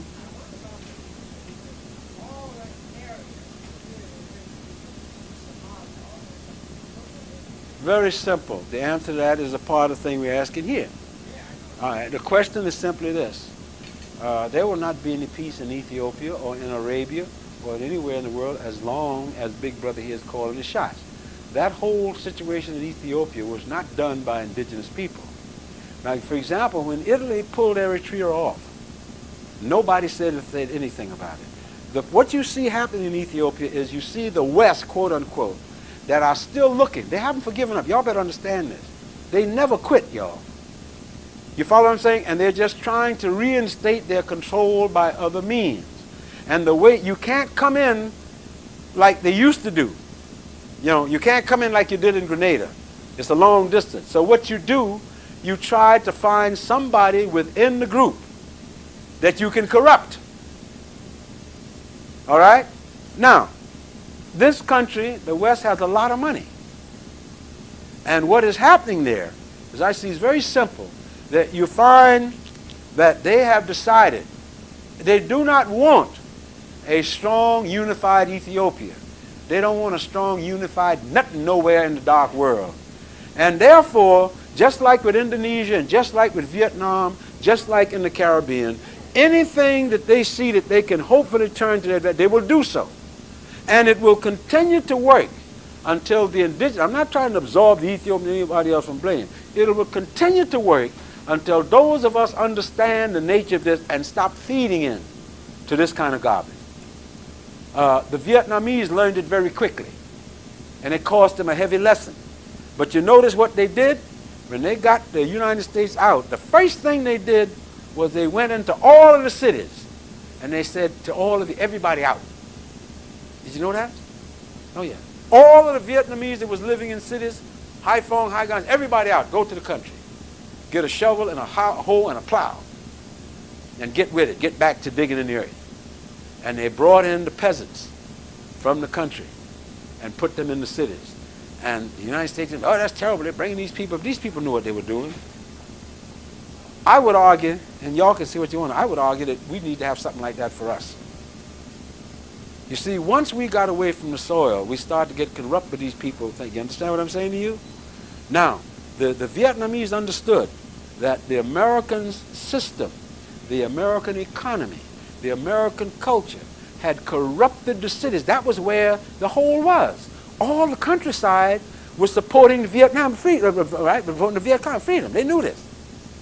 So they understood that if they left, after all, you got a place already where sisters, where little brothers. Oh, you've got this situation where brothers and fathers are selling their daughters and sisters for prostitution. You've corrupted the values of the whole society. And people, now you've been there like 20-some years. And there's a whole lot of corruption that's going down in that thing. Now, what would have happened? The Americans screamed like a stuck pig. When Ho Chi Minh and them said, okay, everybody in the cities out to the country. And boy, they screamed, oh God, you know, my hands, and them former bar girls with blisters all over their hands and yelling and screaming, and the pimps was yelling and screaming out there, but they got with it. They had to get back behind the plow. They had to get back. And what happened is they rehabilitated their whole society. Yes, ma'am. Precisely. That's right. They didn't have a money account. They couldn't. So they went back to this, and this was the thing. But when they took these people who had been corrupted by the American system and brought and said, hey, no problem. You're going out into the woods, man, they had them by bicycle, walking, and of course the American press was there interviewing them. Oh, what a terrible thing, how inhuman this was and whatnot. How terrible for you to do this. It wasn't terrible for you to corrupt these people for 100 and some years. It wasn't terrible for the French to cut off people's ears and make that. That wasn't terrible. But they got their country back. And this country is still unhappy with that. So sometimes you have to bite the bullet. Exactly, yeah. Yes, that is correct.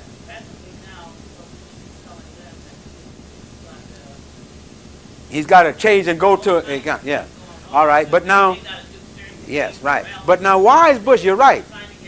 Uh-huh, right. But now why is he doing this? Look at the distance. Huh? All right? There's Cuba. 90 miles from Big Brother. Okay? Vietnam is over here. Now we know that for most of Cuba's history,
start, in my view, from inside. So I'd like to do a kind of a historical background, on what the Europeans liked before we came into contact, so we can begin to then tie in to see the segue. Okay. So, and I'd like to, just start. Somebody say, just look at the Crusades a bit, and then move in turn. What I'm trying to want to do is establish the culture and the mentality of these folks. I see. Right? Yeah. Then that then will explain why there was a pitchfork Ben Tillman. Okay. Yeah, he didn't just spring full grown like Minerva from Zeus's head. There's a whole culture and tradition behind it. So anyway, let me just show you some of the stuff I got here. You can look at this just basically. What we need to do in future is begin to have you, Bernice, look at some of this stuff before we do a thing. Please. And then we can, you follow my points? Make sense? Yes. So you get a sense of, what they, what not. But, since you are a pseudo, what's the term? Pseudo-journalist. Okay. Now, I want to tie in, the interrelationships. Taming of the American Irish. Yes. If you're going to start talking about Irish folks, well, ain't they all here? White people. Well, wait a minute. Who do we live with? Anglo-Saxon. Does that all? Germans. Yeah. Germans. Yeah. And Celts. Yeah. Europeans. Well, they were the ones that did us the job on us. Yeah. All right. So now you, since y'all invited me here. Yes. Then there must have been some purpose to it. Yes. And then look a little bit like what some of the other groups did. Are you familiar with this book? Just look at the title. Because our folks need to understand. Do it again? That's right. We need to understand that we didn't invent this. And when these folks run these games on us, right? You heard of this dude, right? No. Who is this? James Michael Curley? Never heard of him. Singing I'll Follow You. All right, talk about Reconstruction and black folks. You want to speak about where it came from, how it all began, if you will. In terms of so-called Reconstruction. In terms of so-called Reconstruction and the kinds of things that they had to deal with, the kind of people that they had to deal with. Well, it was very. Again, I would not. These folks are always using semantics. One thing, I must say this, and I don't like for people to get the wrong impression, because I'm always bashing English. I happen to admire the language tremendously. As a language, it is probably the most manipulative language that human beings have ever invented. And I think those who say that it's crazy, all you need to do is look at the proportion of lawyers to the rest of the population in this country. Up until World War II, the ratio was 500 to 1. That is one lawyer for every 500 population. As of 1990, the ratio had climbed to half that, one lawyer for every 250 people. And I didn't discover the fact that the people in this country are considered as the most litigious people in the whole world in terms of, I'll sue you for looking at me cross-eyed. And of course, obviously, when you look at the basic law of the land, the Constitution, I have to say the Constitution is probably the simplest system of rules in the world, of written documentation. I mean, and I have a lot of complaints about these so-called founding fathers. It's interesting in this country to have no founding mothers, or at least none that they wrote about. So I guess these guys were clones. They came here without mamas. But when you look at that, if you examine that document with the amendment, you see clearly that these folks were looking to put together an overarching set of laws that would be readily accessible to illiterate people. Remember, at the time they put these laws together, probably 1 in every 5,000 people could read or write their name. So when you look at the document itself as written, with the basic document and 26 amendments, I mean the whole thing, you can read the whole thing, as you know, in less than 2 hours. The office is very thin. Very thin. Sure. Then ask yourself, if this is supposed to be the guiding document, the Constitution, then why do you need the ratio of one lawyer to every 200 people? Right. Obviously, something has happened that has expanded the interpretation of this basically simple document, which necessitates, or at least believe necessitates, that you have to have not only more and more lawyers, but more and more specialists. Mm-hmm. You got to have a real estate specialist, a these specialist, all the rest of these kinds of things. And interestingly enough, the set of laws are used in such a way that they can include or exclude whoever they want to at any time, and they don't always include or exclude the same people. It depends on the amount of leverage that an individual group have, which will determine how it gets treated, or how the law, or the rules, if you will, are interpreted in the situation. So therefore, what this does, what they have done, they've taken a simple document and made it complex.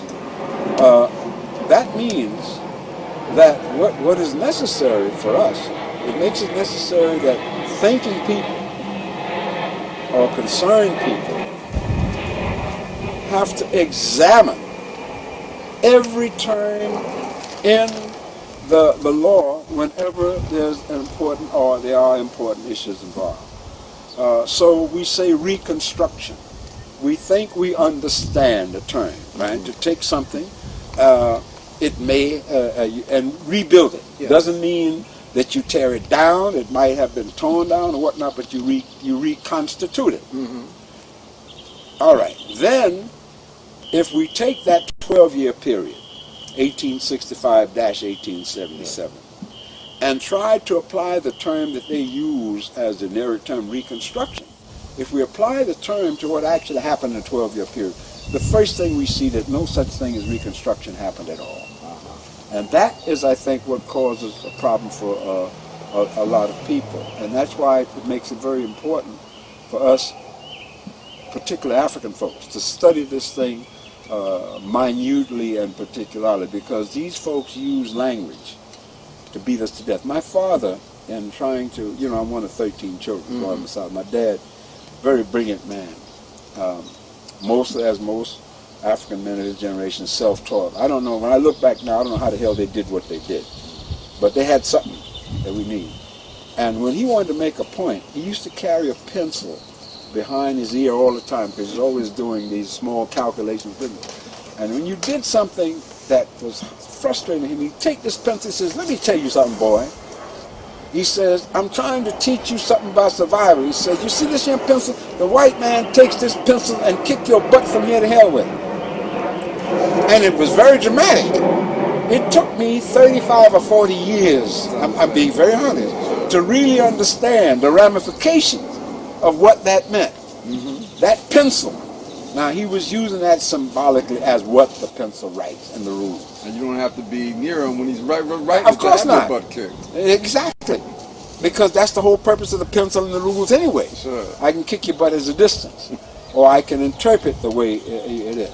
So this means that they've set this thing up in such a flexible way that anytime they want to change the rules, they can do so. And they can do so in such a way that it seems logical, reasonable, but yet prevents you from doing what you're doing. And also, by doing it the way it's done, it allows these people to run games on us constantly. And you must always be on your P's and Q's. Sometimes you'll have to give up something just to make or stress a point or principle.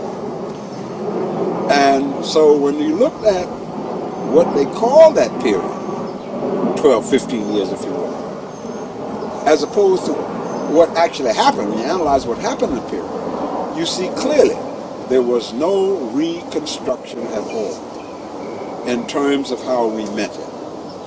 And therefore, because of that, what we accomplished during that period, as I tried to stress the other night, was even more awesome when you consider that here is this written constitution.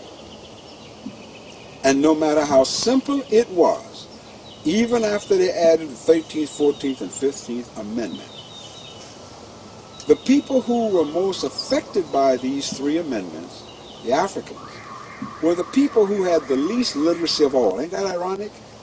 But it was in our interest to be most aware of the nuances and ramifications of these particular amendments.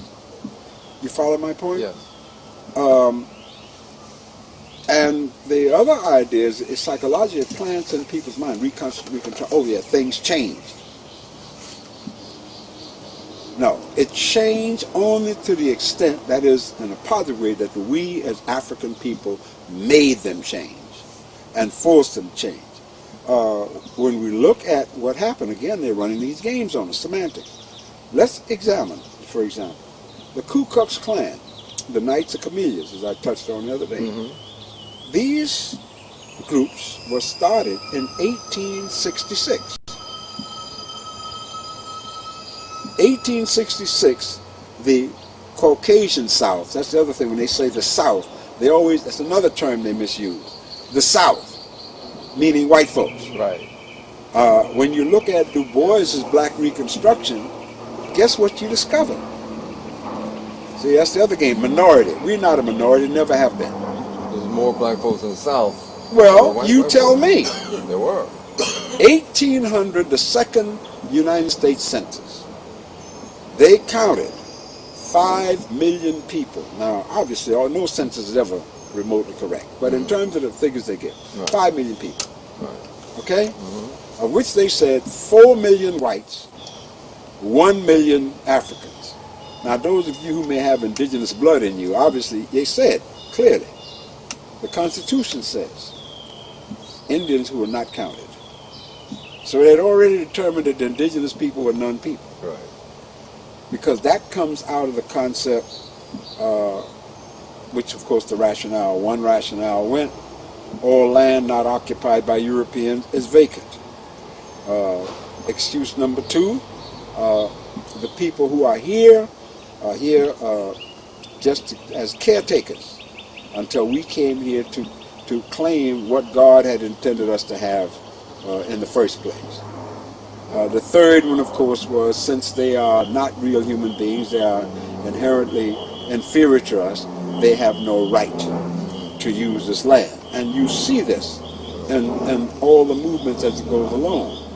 As progress, or as the world, as history moves, they modify the land or the semantics to suit the condition.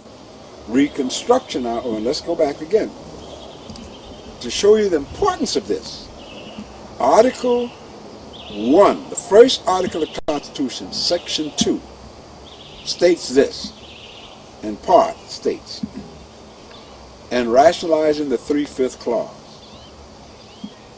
They don't mention the word slavery in this Constitution until we get to the 13th Amendment. Now, this is amazing. A system where, you don't believe me? Check it out.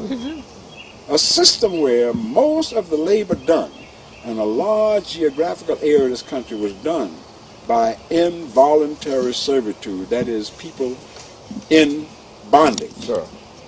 And the Constitution does not even recognize that the institution of slavery exists. When I tell my students that, well, I say, well, go read it, and I make them read the Constitution. I will hazard this, as a journalist, when you're going and doing interviews, just ask the average person, you know the Constitution? Yes. You believe in it? Yes. Have you ever read it? What? I mean, the basic law, what's purports to be the basic law of land, has not been read by over 95% of the population, and who don't have no intention to read it, because they've been programmed to believe that they know it. And when they read, like, the Declaration of Independence, they think it was a communist document. Right, well, and the other point about that, when they fling this and wave the Declaration of Independence in front of you, Right. I would like to see anybody go to court and try to use the Declaration of Independence as a defense for some action. Declaration of Independence is nothing but that. It is a declaration of intent or a rationale for what they are about to do. But it has nothing to do with the law of the land. At best, it's a statement of principles, and they're principles which none of the people, Thomas Jefferson, what was that? We hold these truths to be self-evident, that all men are created what? Equal, and they are endowed by their Creator with certain inalienable rights, among these life, liberty, and the pursuit of happiness. Right. And when Jefferson wrote those words as a rationale for why they were going up against constituted authority, he at that time, as he wrote, had over 300 human beings in involuntary servitude, providing for his comforts on his land. But he was speaking about white men. But that's not what. But it says all men, and all right. So that's my point. Be white. Exactly. So obviously, then, and the only way that can make sense, and this is why I was telling the young people, use your mind.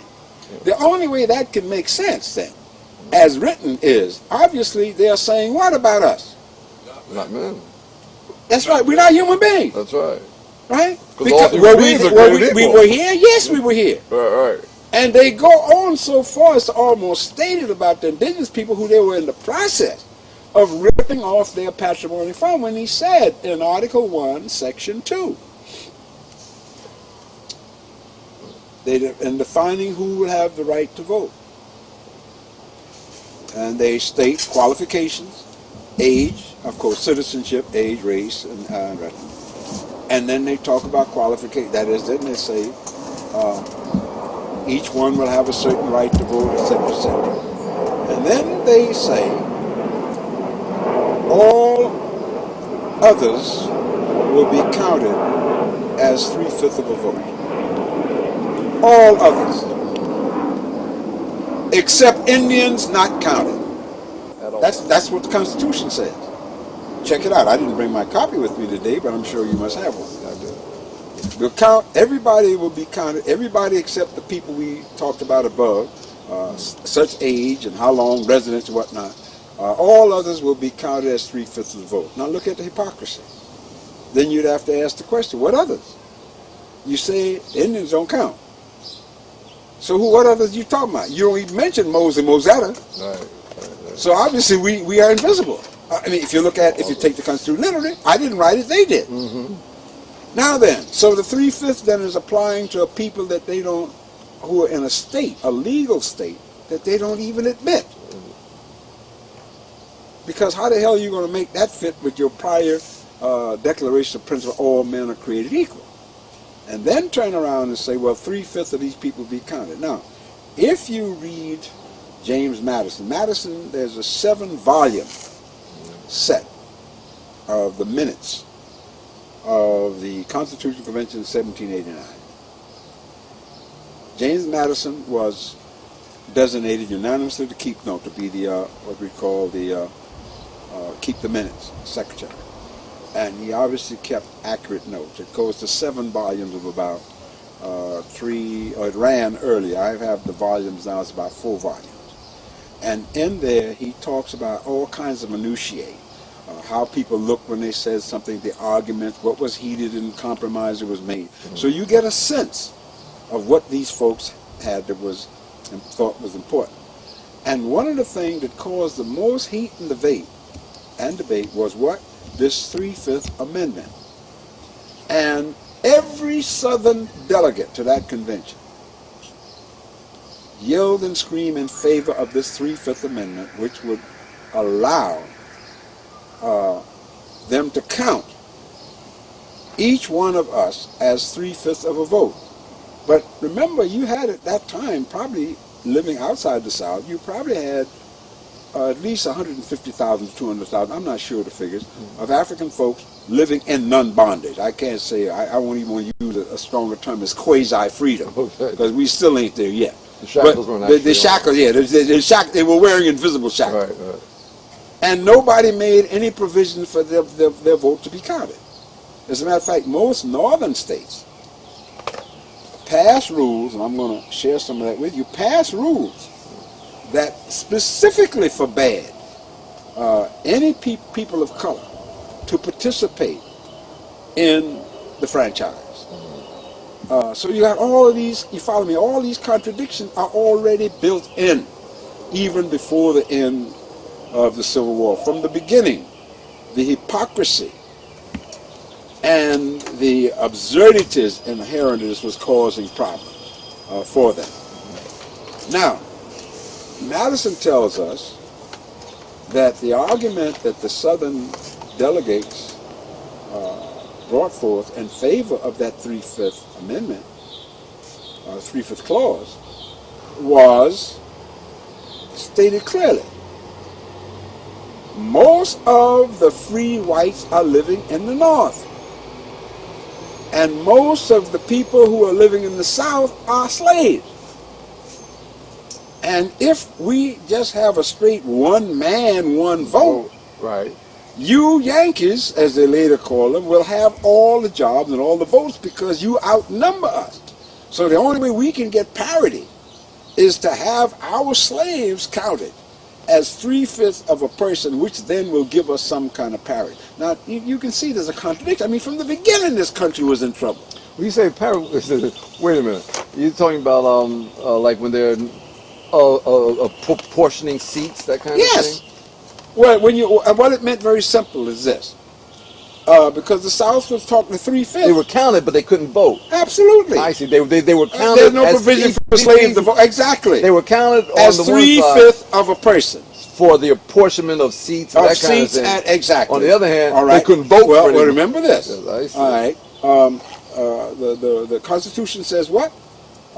The amount of people in the lower house is based on population of each state. So therefore, you get certain states that have larger population will have more represented. What do we have? 435, I believe, as we constantly sit here. Now, you get the drift. Well, I have a question then. Why wouldn't they want them to be counted as a full person? Wouldn't they get more seats that way? Well, but there you go being rational. You see, there you go being rational. Right. This wasn't about rationality or logic. It was about power. It's always been about power. That they weren't human. Exactly. Well, I see. Exactly. Now watch this. There are many absurdities in this. Not just the ones that would that touch upon us emotionally, but let's look at this. They're counting. Listen to this: 3/5 of all of us, grown folks, children, male, female, women, and men. Right. Everybody gets counted, and babies gets counted as 3/5 of a vote. Right. The Constitution gives who to vote? All white males above a certain age and over. Now watch this. I see some absurdity on top of absurdity. All white males above a certain age had to have been a citizen for so many years, etc., etc. And with all this garbage they talk about this great freedom and equality, you had to be in possession, after all the other thing about residence and births, and of course you could only be president if you were born here. From the beginning they set up that qualification. Then on top of this, hold on to your hat, they said each potential voter, or each voter, each exerciser of the franchise must be the owner of 50 pounds sterling or its equivalent in property. Now you say 50 pounds sterling, you may be thinking in terms of dollars. But 50 pounds sterling in the latter half of the 18th century would buy you a damn fine living. If you earned 50 pounds a year, we want to put this in real terms, you could have a home of any very comfortable dimensions. You could have a cook, you could have a housekeeper, you could have a yard man and a coachman. Oh, really? This is what the actual value. Remember, people didn't deal with money in those days because there was very little hard currency or specie. So a lot of stuff was done on barter. All right? Tom Paine, to his credit, one of the giants, when I look at the giants of that period, I accept Paine because Paine, of course, was a true Democrat. fought for the rights of African people from the beginning and pointed out the absurdities. As a matter of fact, all of them beautiful phrases that Thomas Jefferson and them were spouting, they copied that verbatim from Paine and John Locke, among others. If you go look at John Locke's treatise on liberty, treatise on economics, you see clearly where he's talking about the rights of man and et cetera, et cetera. So Jefferson then was not innovators. They've been like Americans have always been. They are copiers and modifiers. And they'll steal the sweetening out of ginger cake without cracking the crust, if you ain't watching. Now, I didn't invent that phrase. That was my grandma's phrase about the bucklers. I mean, yeah, you blink and you lost sight on the world. All you got to do is look at our music, jazz, blues, and anything. They grab it and go and then say, no, I invented that. You had nothing to do with it. No shame. But, we remember Langston Hughes' poem? You done take my flute and gone? Thank you. Right. He's talking real there, okay? So, in any event, but the thievery just didn't start with our culture. I mean, first they steal us, then steal everything you create and blame you for it. That's the name of the game. So in terms of these kinds of euphemism and the semantic about this clause of 50 pounds sterling or equivalent, Tom Paine wrote in his Rights of Man, which is a book that everybody should read, and Common Sense. He wrote and asked the question, all right, if property then is going to be a qualification, 50 pounds sterling or a property, he says, suppose I go up to register to vote, and the registrar says to me, do you have 50 pounds sterling? No, I do not. Do you have anything of the value of 50 pounds? Yes, well, the mule I rode up here to vote on, I just bought him 2 years ago, and I paid 60 pounds sterling for him. You have a bill of sale? Yeah, well, I bought it, but just happened to have it on. Okay, right. So you got it and you vote. 4 years later, you come back again. The registrar looks at the register book and he says, oh, Mr. Graves, I see that you gave us the idea that you had this mule that qualified you to vote. Right. Yes, I did. Do you still have the mule? No, sir, the mule died, then you can't vote. Right? So Tom Paine then asked the question, well, who had the right to vote, me or the mule? Obviously it was the mule. When I come with the mule, I can vote. Okay. I come back again, the mule is dead, I've lost the franchise. So what kind of sense does that make? They didn't take long to throw him out of the country and headed him toward England and says, don't come back. Everywhere he went, they was on his butt because he took freedom seriously. So you see, by the time we get to this post-bondage period, the contradictions were already embedded in the system. You're counting 3/5 of all members of a particular group, men, women, children, male, female, who cannot cast a vote. But the people who are exploiting their labor gets to use their presence to count, but yet at the same time, you're not classified as a human being. And so when you come to this period that Du Bois wrote so succinctly about, and the only one, particularly this time, until the age of Kenneth Stamp and whatnot, any thinking person can see the absurdities, not only the absurdities, but they had no intentions of altering the position of African folks any more than necessary. If you recall the Thursday night you came, I read the statements that Abraham Lincoln made to this group of African men and told them point blankly, what?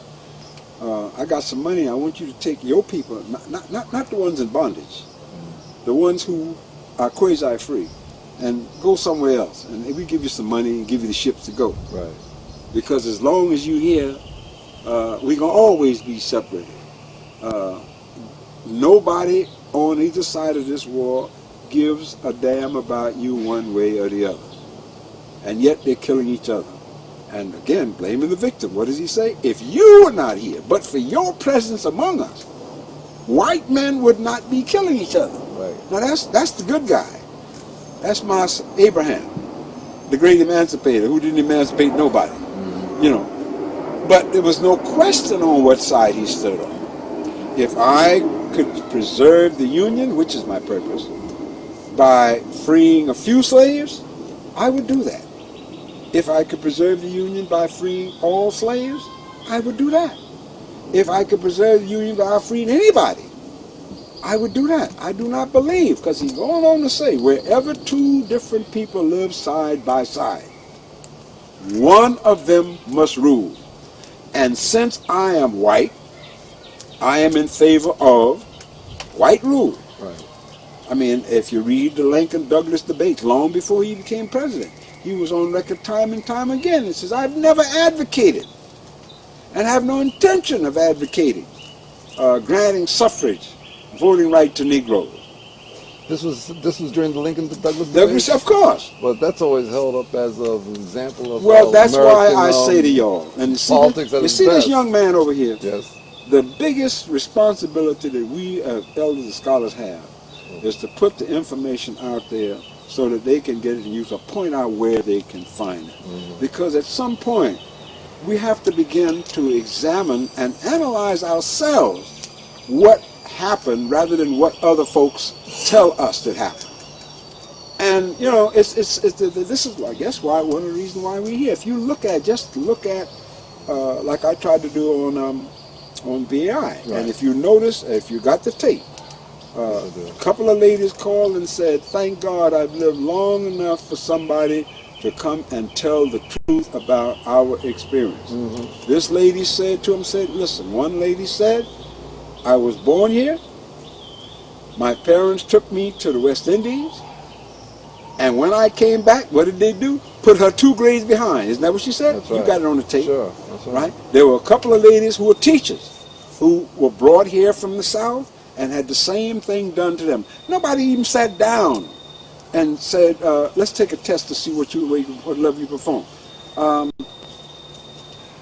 Where'd you last go to school? Your mother took you into a registered school. Where'd you last go to school? Savannah, Georgia. What grade? 5th grade. Okay, you're now in 3rd grade. Right. Now, look at the consequence of this. People say, well, so what? You're talking about poor African folks who are coming here trying to get better, to go further and do better. And it doesn't matter whether we call from the islands, Central America, whatnot. The goal was to get damn oppression. We were looking first to survive. And where we figured wherever we would go, because it would be better than where we were. Now, that meant that we didn't have much. People who came here who migrated into these cities. We had very little concrete. I love the way that your planes just love to go over the roof over your house. Oh, this is the roof. This is And obviously, over the black area, yeah, move the house someplace else, please. I mean, so for next Nothing session. I can do about that. Go ahead. Now let's look at the consequence. It just wasn't a question of a child being left back and say, okay, well, we can make that up. But education, or preparing a child for education, or supporting a child while they're getting the basic education, is a very expensive proposition, particularly when you're talking about people who are eating low on the hog, Sure. who are at the smallest jobs. Yeah, You don't think you follow me? Sure. So now, when a child, instead of graduating high school, that child is now in the 10th grade. So those 2 years, those 2 grades, if you will, Sure. that child will haunt you and take extra money out of your pocket. The child is 2 years back in this, child is 2 years back in that. So what does this tell you? The system never really had an intention of educating us in any meaningful way for ourselves. This is obvious, and I don't know why too many of our leaders can't point to it. Well, I guess maybe people are just ignorant or they don't want to think. So when I talk about it, people say, well, my God, I've known these things for years. You heard the conversation, the board was lit up, 50-some people have to go back again. Because people don't talk about the things they didn't know about. And again, look at the culture. Mama says, okay, well, Mrs. Graves, yes, well, your child can only work in 5th grade. She went to, and they just made this arbitrary decision. I mean, it wasn't a question. They didn't even know what the hell was taught to you in the South, or what was taught to you now. Sure. They just arbitrary. Well, if you come somewhere else, my system is better. Do they really plan to try to give you a better education? Hell no. Because the better education means more competition for power. And this is what we need to hammer. If we want to really educate our young people, this is what we need to hammer at them. Hell yes, get all the skills you can, but understand the reality of the situation. So that when you get up there with this dumbass cracker who's sitting next to you and they get all the promotion and whatnot, at least you will understand why. Oh yes, I don't speak Ebonics. I mean, after all, I sound as though I'm Oxonian. I come out of... What we need to understand, which my grandmother, who had no education, said, the more education you have, the more skills you have, the bigger the threat you are to these folks. So it's not about improving your skills to automatically get a better life. We need to understand that any better life you get is going to be in spite of, not because of the system. It's not in place to help us. We were not brought here to be helped. And if you look at this history, this background, a lot of their time, even the so-called good white folks, a lot of their energy over the years was spent what? And figuring out how can get rid of these folks. As Thomas Jefferson said, send them back to Africa. After they're 18 years old, train them, boys and girls, 18 years old, give them plows and stuff and send them out. Send to Northern Europe. Very important historian. He said send to Northern Europe to bring, yes, read his notes on Virginia. Why? Good. I'm sorry. Good. Huh? Why send them to Northern Europe? Why replace? No, he said send them back to Africa or someplace else. Yes, yes. With enough tools and whatnot that they could survive. Yes. Implements of plowing and whatnot. And then send to Northern Europe to get replacements for them, because we need to this empty continent. His words, not mine. Isn't that sounds similar to what they're doing now, where they're taking them and taking black folks and sending them to prisons while they're sending over to Europe to bring in the white teachers. Whether you call it a prison or whatnot, it's still the same. The goal is the same, isn't it? Yes. The method changes, not the philosophy. As people become more sophisticated, you have to come up with different terms. But anybody that's in the know, I mean, you have the code words, and everybody understands clearly what the code words mean. Never mind what is said. You and I know, they're not going to do this. You see, and we know that, ha ha ha. Yeah, well, what are them niggas going to do next? So I didn't make this up, but Thomas Jefferson states in his notes of Virginia, send to Europe, Northern Europe. He specified, he didn't say send to Europe, Northern Europe. Now, you don't have to be no genius to know what kind of people live in Northern Europe. I think we call them Nordics, Anglo-Saxons. Yeah, he ain't want no Slavs, in spite of the fact they've been bombing Yugoslavia, they can't even come about so-called ethnic cleansing, which is a big crop, because we know it ain't about that. No Slavs, no Armenians, certainly no Jews, certainly no Southern Europeans, meaning Italian, and certainly no Mediterranean Europeans, because as you know, even the Italians say that everything south of Rome is Africa. That's been a cliche of of Italians for God knows how long. And if you doubt that, just get on a train at Rome and get a local train, a slow train down to Naples, and watch the complexion of the people as you go south. So Jefferson was very well aware of this.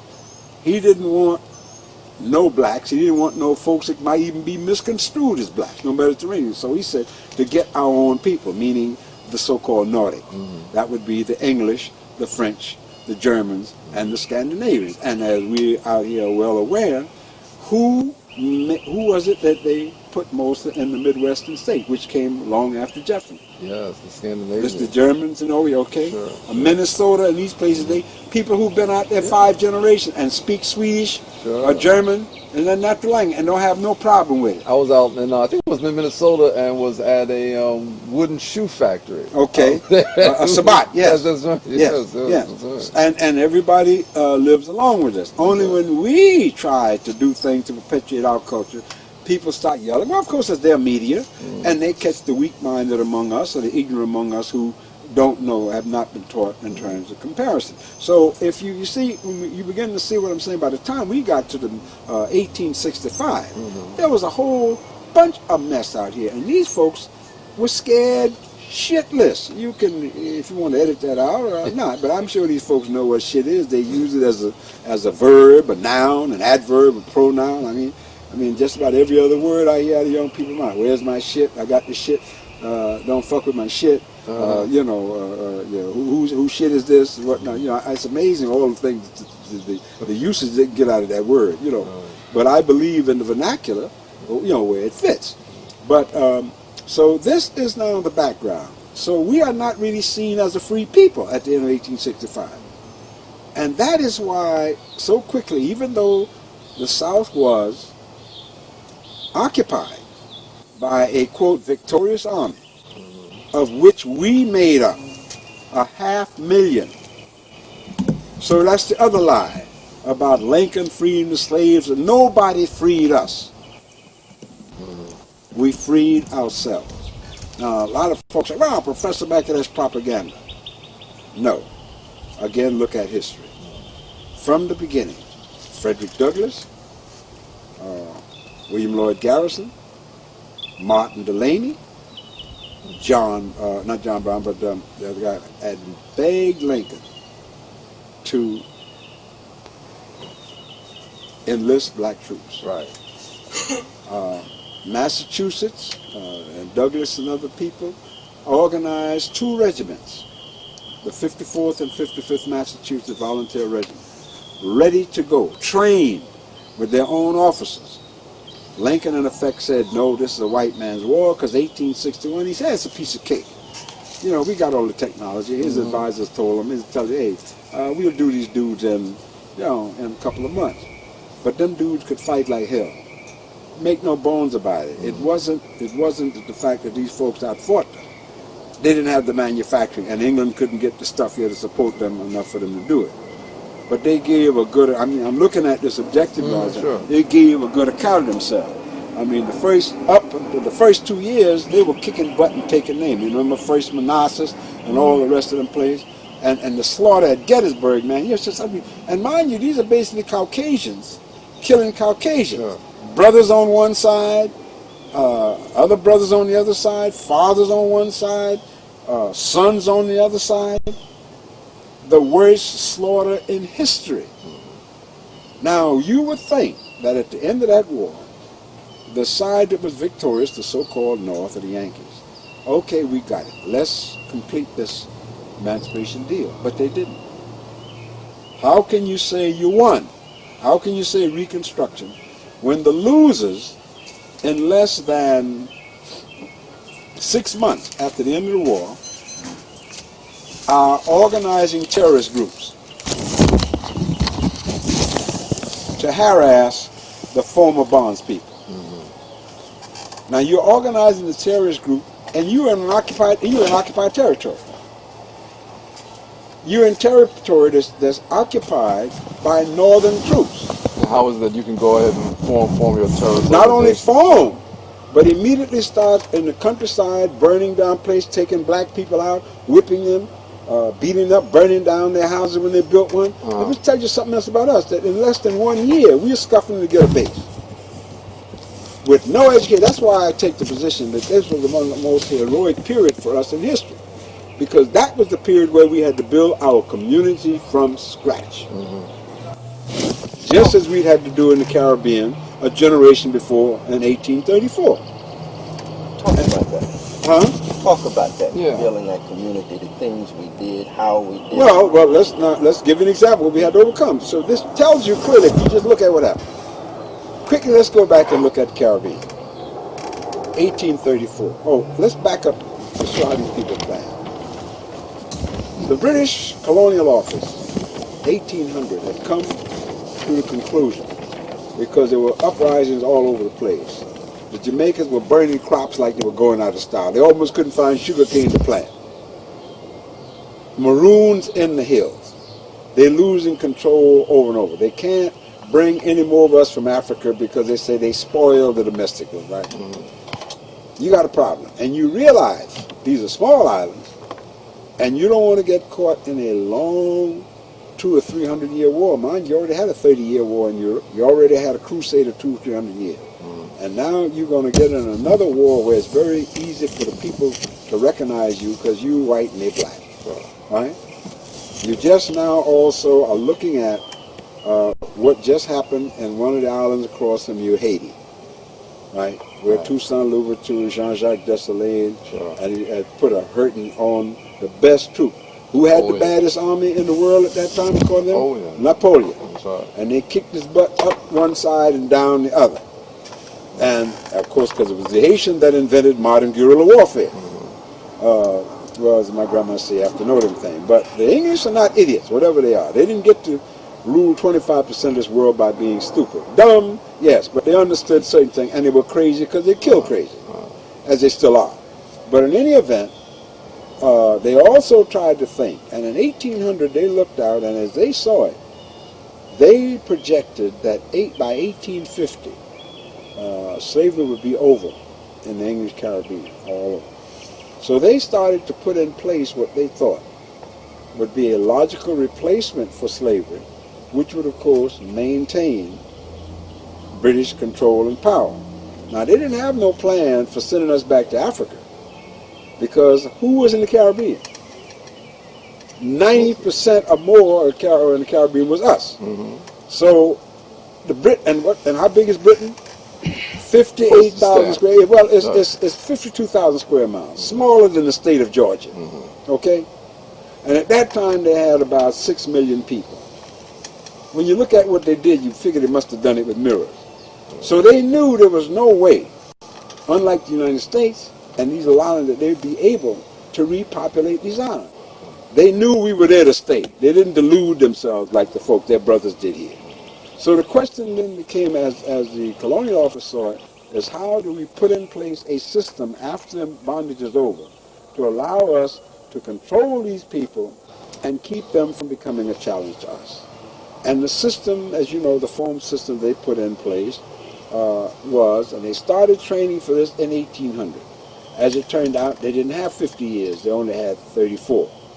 But by the time 1834 came around, for the so-called emancipation of our brothers and sisters in the Caribbean, they had put in replacement the most important thing that and that was an education system set up to maintain British power. A system that boys would be trained separately from girls, right? They would be trained in arts and crafts, not in the sciences, not in the liberal arts. In other words, boys would be trained to be carpenters, plumbers, other kind of thing, under white headmasters, British headmasters. Girls would be trained for what they would consider the fine arts, sewing, the domestic arts, under a British headmistress. Now, the theory, and of course, no grade beyond, I think, the 5th form. No school, no school above the 5th form that would allow you to go higher. So when you reach that 5th form, no matter what you achieve, it was then up to the home government or the resident governor of the particular island to determine who, if any, would be eligible to go on to England to attend Oxford or Cambridge, which were the two basic schools, right? Now, they ain't giving you no scholarships. They just saying, okay, if you can find the money and your fare to get over there and to whatever page you, then you can go. But they wasn't letting too many people get by. That's why you had for so long, well, in Barbados, you had a few people like Sir Conrad Reeves and others. But like us, they had the people that lift themselves up without a bootstrap because you didn't have no boots. So you don't need no strap if you ain't got no boot. Now, the other plan was how much should the masters, if you will, be paid? How much compensation should they be paid for their vested interest in us? And when they came up with the figure, the amount escapes me now, it turned out that it was more money than the Brits had in their treasury, in the exchequer. So what do? They call in, who else? The Rothschilds. Did you notice? Yes. And they borrowed the money from the Rothschilds, as they later were to do to purchase the Suez Canal. Borrowed the money from the Rothschilds. And they're still paying the interest off on that, by the way. Which I have a question. Yeah. Rothschild has had a major an auction of the works that had been stolen from them in Austria, the artworks. There was what from them? There was some Stolen from them? They were stolen I from see. the Rothschilds, and they just recovered them and sold them for some $98 million. This is art, various kinds of artwork and that kind of thing. Are you suggesting that some of that money, the interest that is still being paid on those original I am monies, more is than it still in their suggesting, accounts? I'm saying that it is still being paid for the same reason that we here are still paying off interest on the IRT subway. Because that money was also lent us. The first subway system built in New York. The money for that came again from the Rothschilds. Because the Rothschilds had sent their agent, a gentleman by the name of Schoenberg, S-C-H-O-E umlaut B-E-R-G. August Schoenberg, a Jewish gentleman from Frankfurt, out of what they used to call Judenstrasse, or Jew Street in Frankfurt. And he came here in 1832 as an agent for the Schomburgs. And he did very well, made a lot of money. And because they always have these depressions, in the depression of 1833-35, he started to speculate not only in the interest of Schomburg, in the interest of Rothschild, but also on his own. He ended up by being an extremely wealthy man. Hold on to your hat. August Schoenberg married the daughter of Commodore Matthew Perry, the gentleman who supposedly opened up Japan. Yeah. Next time we better get in the cellar. Good. The gentleman who was supposed to open up Japan. He married Perry's daughter, changed both his name and religion, became an Episcopalian because he wanted to be in with the in group, and he changed his name. Now when I tell you, you know what Schoenberg translates to in English? No. Schön meaning beautiful or dear, Schön, Schönberg, right? Schönberg, Berg, hill, mountain, mount. Belmont. You've heard of Belmont Raceway. Belmont. Yeah, yes, Belmont Stakes, Belmont Raceway. Yeah. That's the Belmont. Oh, okay. That's Schoenberg. That's Schoenberg. But that was Schoenberg. That's Schoenberg after he's Schoenberg. Gotcha. So he eventually became, and he later became a big man in the Democratic Party in New York politics. And as you know, during that same war we talk about, see how everything locks in? But as Grandma say, you have to know them things. During that same war, as you are probably aware, New York City sided with the slave owners. I did not know this. Well, you weren't supposed to. New York City sided with New York City Yes. sided with the slave owners. And if you think about it a minute, it becomes perfectly clear why. the major market. Absolutely. New York was the clearinghouse. Sure, clearinghouse was Right. there. Wall Street invested in all of these stocks and bonds and cotton futures and et cetera, et cetera. Sure. And it was the market where cotton product came, was traded, sent out all over the world. That's right. So New York had a multi-million-dollar interest That's right. in the institution of bondage. Mm-hmm. It has as big an interest as Baltimore or New Orleans or any other port city, Sure. or Savannah or Charleston. Mm-hmm. Okay? So that means they fought like hell. Most of the so-called copperheads, that is northern people who supported the civil law, the core of them was here in New York City. And the Democratic Party in New York City supported, of course, the copperheads. Now this ties in with something else. You see, I handed you this book about the Irish. right? The Irish very quickly became Democrats. Now, when did the majority, the bulk of the Irish come here? Potato famine is all That's that correct. is. 1840 to 1850. In the beginning of 1840, the Irish population was, according to them, as near 8 million. By the time the potato famine slopped it up, it had been down. It was down to 2 million. About 3 to 4 million came here, and the rest starved to death, literally. Now, was the starvation necessary? No. Why would one crop, the failure of one crop, cause a devastation against the people? Very simple. The British used Ireland the same way as we were used in the South. Agricultural crops which were market crops. Right. The Brits controlled Ireland and Iran. The Irish were tenant farmers on their own land. And since Ireland is not that big an area, it's only 52,000 square miles, land was at a premium.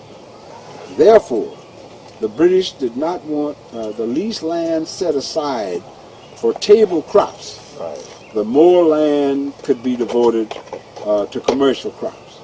So the only crop that they allowed the Irish to grow was the potato, because the potato proliferates. You plant one potato vine here, and when that thing fill up and you pull the potato up, you have one plant, you'll have 20 potatoes down under the ground.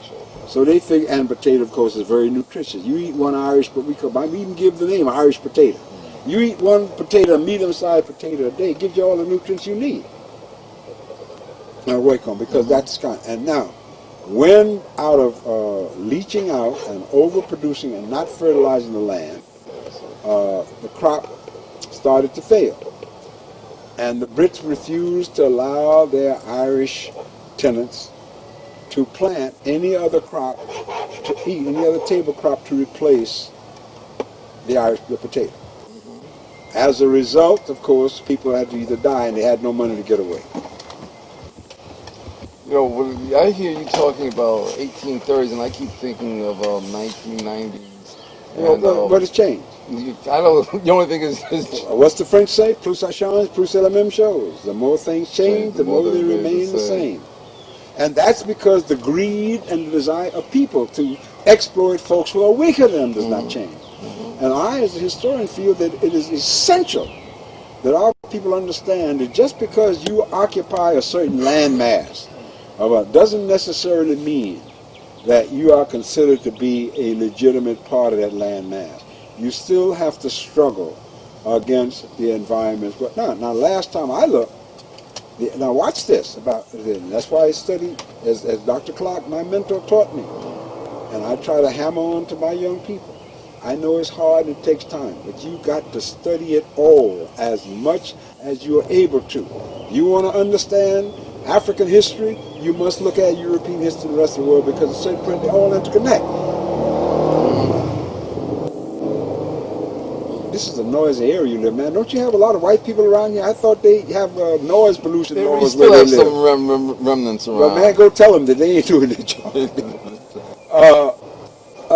What did I say? Oh, so when you put these things together, you begin to see the connection, and also tells you where you have to go. And also, this whole thing about how much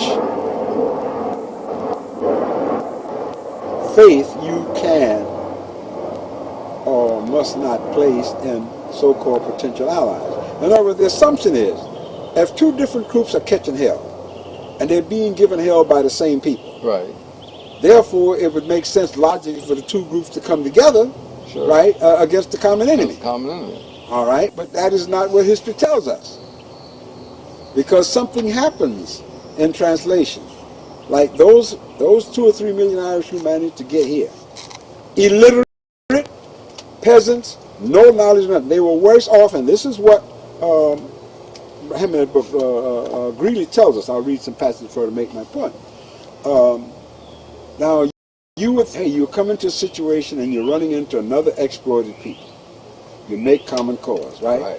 The Irish leave one Anglo-dominated area, their homeland, to come to what? Another Anglo-dominated area. And to the same situation. There was a time in New York City where for common labor, labor. Blacks got $1 an hour. Irish common laborers got 75 cents. Got 75 cents an hour, and Italians got 50 cents an hour. This was pretty through much of the 19th century. So the Irish, as soon as they got here, even though they were Catholics and being tormented by Protestants, black folks are basically Protestant. They did not make common cause in the beginning. Down in the first era, we lived in the 5 points on top of each other, intermarried, interscrewed, all this other stuff. But as they began to understand American ways, even though they were still catching hell, they managed to put it in, hey, you're white people. You're not quite as good as Anglo-Saxon white people, but you're better than them niggers. Right? So the Irish now are democratic. The Tweed, as you know, that's how democratic politics came from. Registering to vote, bribing, all the rest. So by the time the Civil War comes on, they are convinced by their leaders, Mr. Belmont and them, that the reason for this is who? Who they blame? Us. As Lincoln put it, if these niggers were not here, we wouldn't have to be being drafted into the army. Now, they never dealt with the fact that during that war, and up until World War I, if you could find, the draft law stated that if you could find somebody to replace you, like your name came up, Right. and you went to Brother Brown and say, I'll give you $300 to go for me. Right. Brother Brown then took the $300 and he went in your place. Well, now, the WASP would pay Irish or other people to go. So the Northern Army was loaded down with a whole lot of Irish people. Don't believe me, let's check the names. So the Irish, understandably, said, they didn't have no $300 to pay nobody to go for them. When they got called up, they had to go dodge bullets. Sure. And like it's true for most Caucasian people after a while, who the hell do you think they blame for this state of affairs? Mose and Mosetta. Our fault. So how did they respond? By starting an uprising, as you know, in 1863, where they killed, God, we will never know how many of our folks they killed, burned down the community, threw children out of the orphanage on 43rd Street, got killed and whatnot. This was draft riots? That's what they call the draft riot. Don't riots my butt. I love the way, whenever they do something, it's an uprising. When you do it, it wasn't no riot. It was literally an ethnic uprising on the part of Irish. Now, if this were not true, then tell me this. By this time, or riddle me this. By this time, the police force in New York City already in the 1860s were predominantly Irish. And when these uprisings broke out, who you think the police sided with? In other words, when the Irish went up in the Tenderloin section where we were living, on the upper side over by Fifth Avenue where the Bryant Park, do these people do any damn thing but fly over your house? We on the route to LaGuardia. Route hell, they ain't never lighting nowhere, landing nowhere, they're just flying around over this house. As soon as we finish, they'll stop. They'll find another place to fly. I know this happened to me before. Don't call me paranoid. Go ahead. As I said, as soon as these uprisings started, black folks ran to the police for protection. Some things seem very hard for us to learn, doesn't it? Well, it was a lot more logical for us then because most of us had come from somewhere else and we thought we were going to be free. And what do you think the cops did? Anybody in this yard need 3 guesses? No. You need 3 guesses, son? You use their billy clubs. Billy clubs, kicked, shot. Blacks running, and this is documented in testimony when they did hearing. Well, these a bunch of black men start running toward the police, ask for protection. The cops just start going bam, bam, bam, bam, shooting people down the street. And of course, how did they put it down? Death by person or persons unknown. What year was that? What year? 1863, the summer 1863. I think that's when you said that they felt their lives were in danger. Well, you right. Man, you could imagine how many of us would have been killed if they'd had beepers back in them days. All right. That's correct. Now, and I may be able to tell you something. It might be There's a couple of books on it. If I can find a copy, I may have an extra copy to give you on that right there. Ivo Bernstein did it. But in any event, this lasted 2 months. Now, I don't know how you can define an uprising where people are burning down the whole city as a riot. You know, This lasted for 2 months? yes. 2 months? Is that I right? never heard of that. I always thought I of it beg as your being pardon, there's as enough, as my grandmother would say, overnight there's stay. enough you ain't heard of to make another new world. Let me get some, give me something to drink, please. Something like that. Yeah, let's get some. Can we get something to drink? Some orange juice would be fine, please. Yeah, okay. In the kitchen, the table. Yeah, in the refrigerator.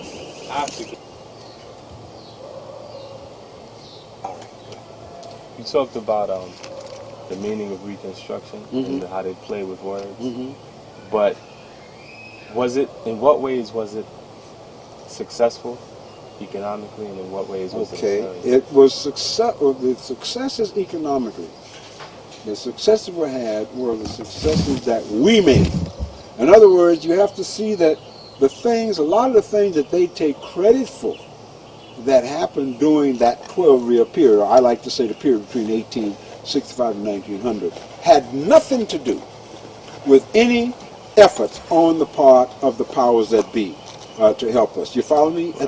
In other words, you can find during that period, and I want you to read, if you can get a copy, read Du Bois, Brooke, and Kenneth Stamp's Reconstruction thoroughly, because you will find that at every turn that we made to try to help ourselves, the powers that be either stymied it or turned their backs on as our former enemies did us in. Now, so what I'm saying, and why you heard me say before, I think the night you were over, and I said that was a heroic period for us, and the reason I say this is because, and I'll repeat this because I want you as a young person to understand this, and you're going to have to be the one to carry this on. When we come out in 1866, just use your head.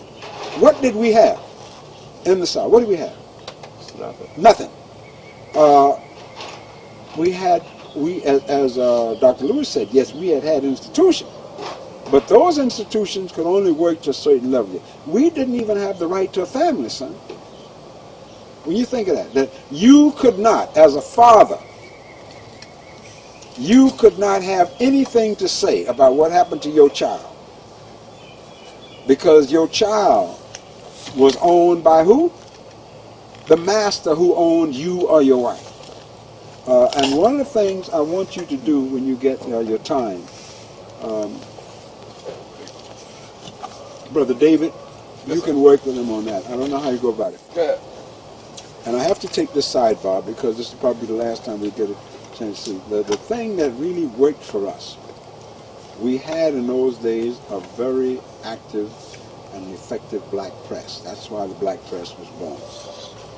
And if you, at one point, like when I was growing up until the end of World War II, every city, a community that had a population of 30,000 African folks or more had at least one black newspaper. New York at one time had 5. Now what that means, these newspapers existed as any black paper didn't exist for the purpose of general news. It existed to articulate the needs and the problem of the African folk. And therefore, the original black newspapers in that period dealt with specific issues that were of conjunction to us. And to understand the importance of this family thing, maybe Brother Graves can help you. I assume that the Pittsburgh Courier, Dave, Yes, sir. the old Amsterdam News, the Black Dispatch, the Chicago Defender, these are classic back in the papers, the Atlanta Daily News, must have archives somewhere on the internet where you can plug into the historical stuff. Well, the Schomburg has them on. All right, Schomburg. And go. All right. Well, what I'd like you to do, specifically look at the Baltimore Afro-American, Pittsburgh Courier, Norfolk Journal and Guide, and Chicago Defender from the period between 1900 and World War II. That's in 1900 and 1942. And look specifically at the personnel columns. And what you will see, I'm going to tell you what you will see there. In every one of those issues, these were weekly newspapers, and these were full, not tabloids, 8-column newspapers, right? Full-size newspapers. And in that period, everyone, we consider those national newspapers, particularly the Pittsburgh Courier, the Chicago Defender, and the Baltimore Afro-American. These were papers that all our folks all over this country read. We might read one smaller black newspaper, but anybody any of us who were concerned would subscribe to one of these major newspapers, Chicago Defender, etc., etc. And they would be passed around a community because everybody didn't have money, and these papers were dependent. Now, why I'm saying to look at the personnel column, because what you will see in every newspaper during that period, No Irish. huh? No Irish need apply. No, I'm talking about just the other thing about us here now, especially because I want to see it. You would see ads about 5 or 6 pages, 8 columns. People advertising, looking for relatives, our folks, and the ad would run like this. My name is David Greaves. You follow me? I'm trying to locate my mother, Anna. We come from a plantation, Mr. Greaves plantation, in Virginia. And my mother was sold away so-and-so, or my sister, my brother. Anybody having any information, get in touch with us. And these newspapers would publish these ads gratis. Now, what am I saying to you? Now, I don't know what happened before that because there weren't that many papers. I'm talking about the heyday of press. Now, look at this. This is almost 100 years. See, that's when people say this shit about we don't have no family connection. The end of this horror is 1865. In 1940, 75 years after the end of this, you still have our people advertising in our newspapers looking for information of brothers or sisters. Now, look at the logic of this. Let's say that you and I were separated, and at the time they sold you away to him, that you were, say, 22 years old. And this is now 75 years later. What are the chances that you're still alive? Very few. Very few. And people older. But the desire for family and to make connection that our people, son, never gave up. They kept those ads going until after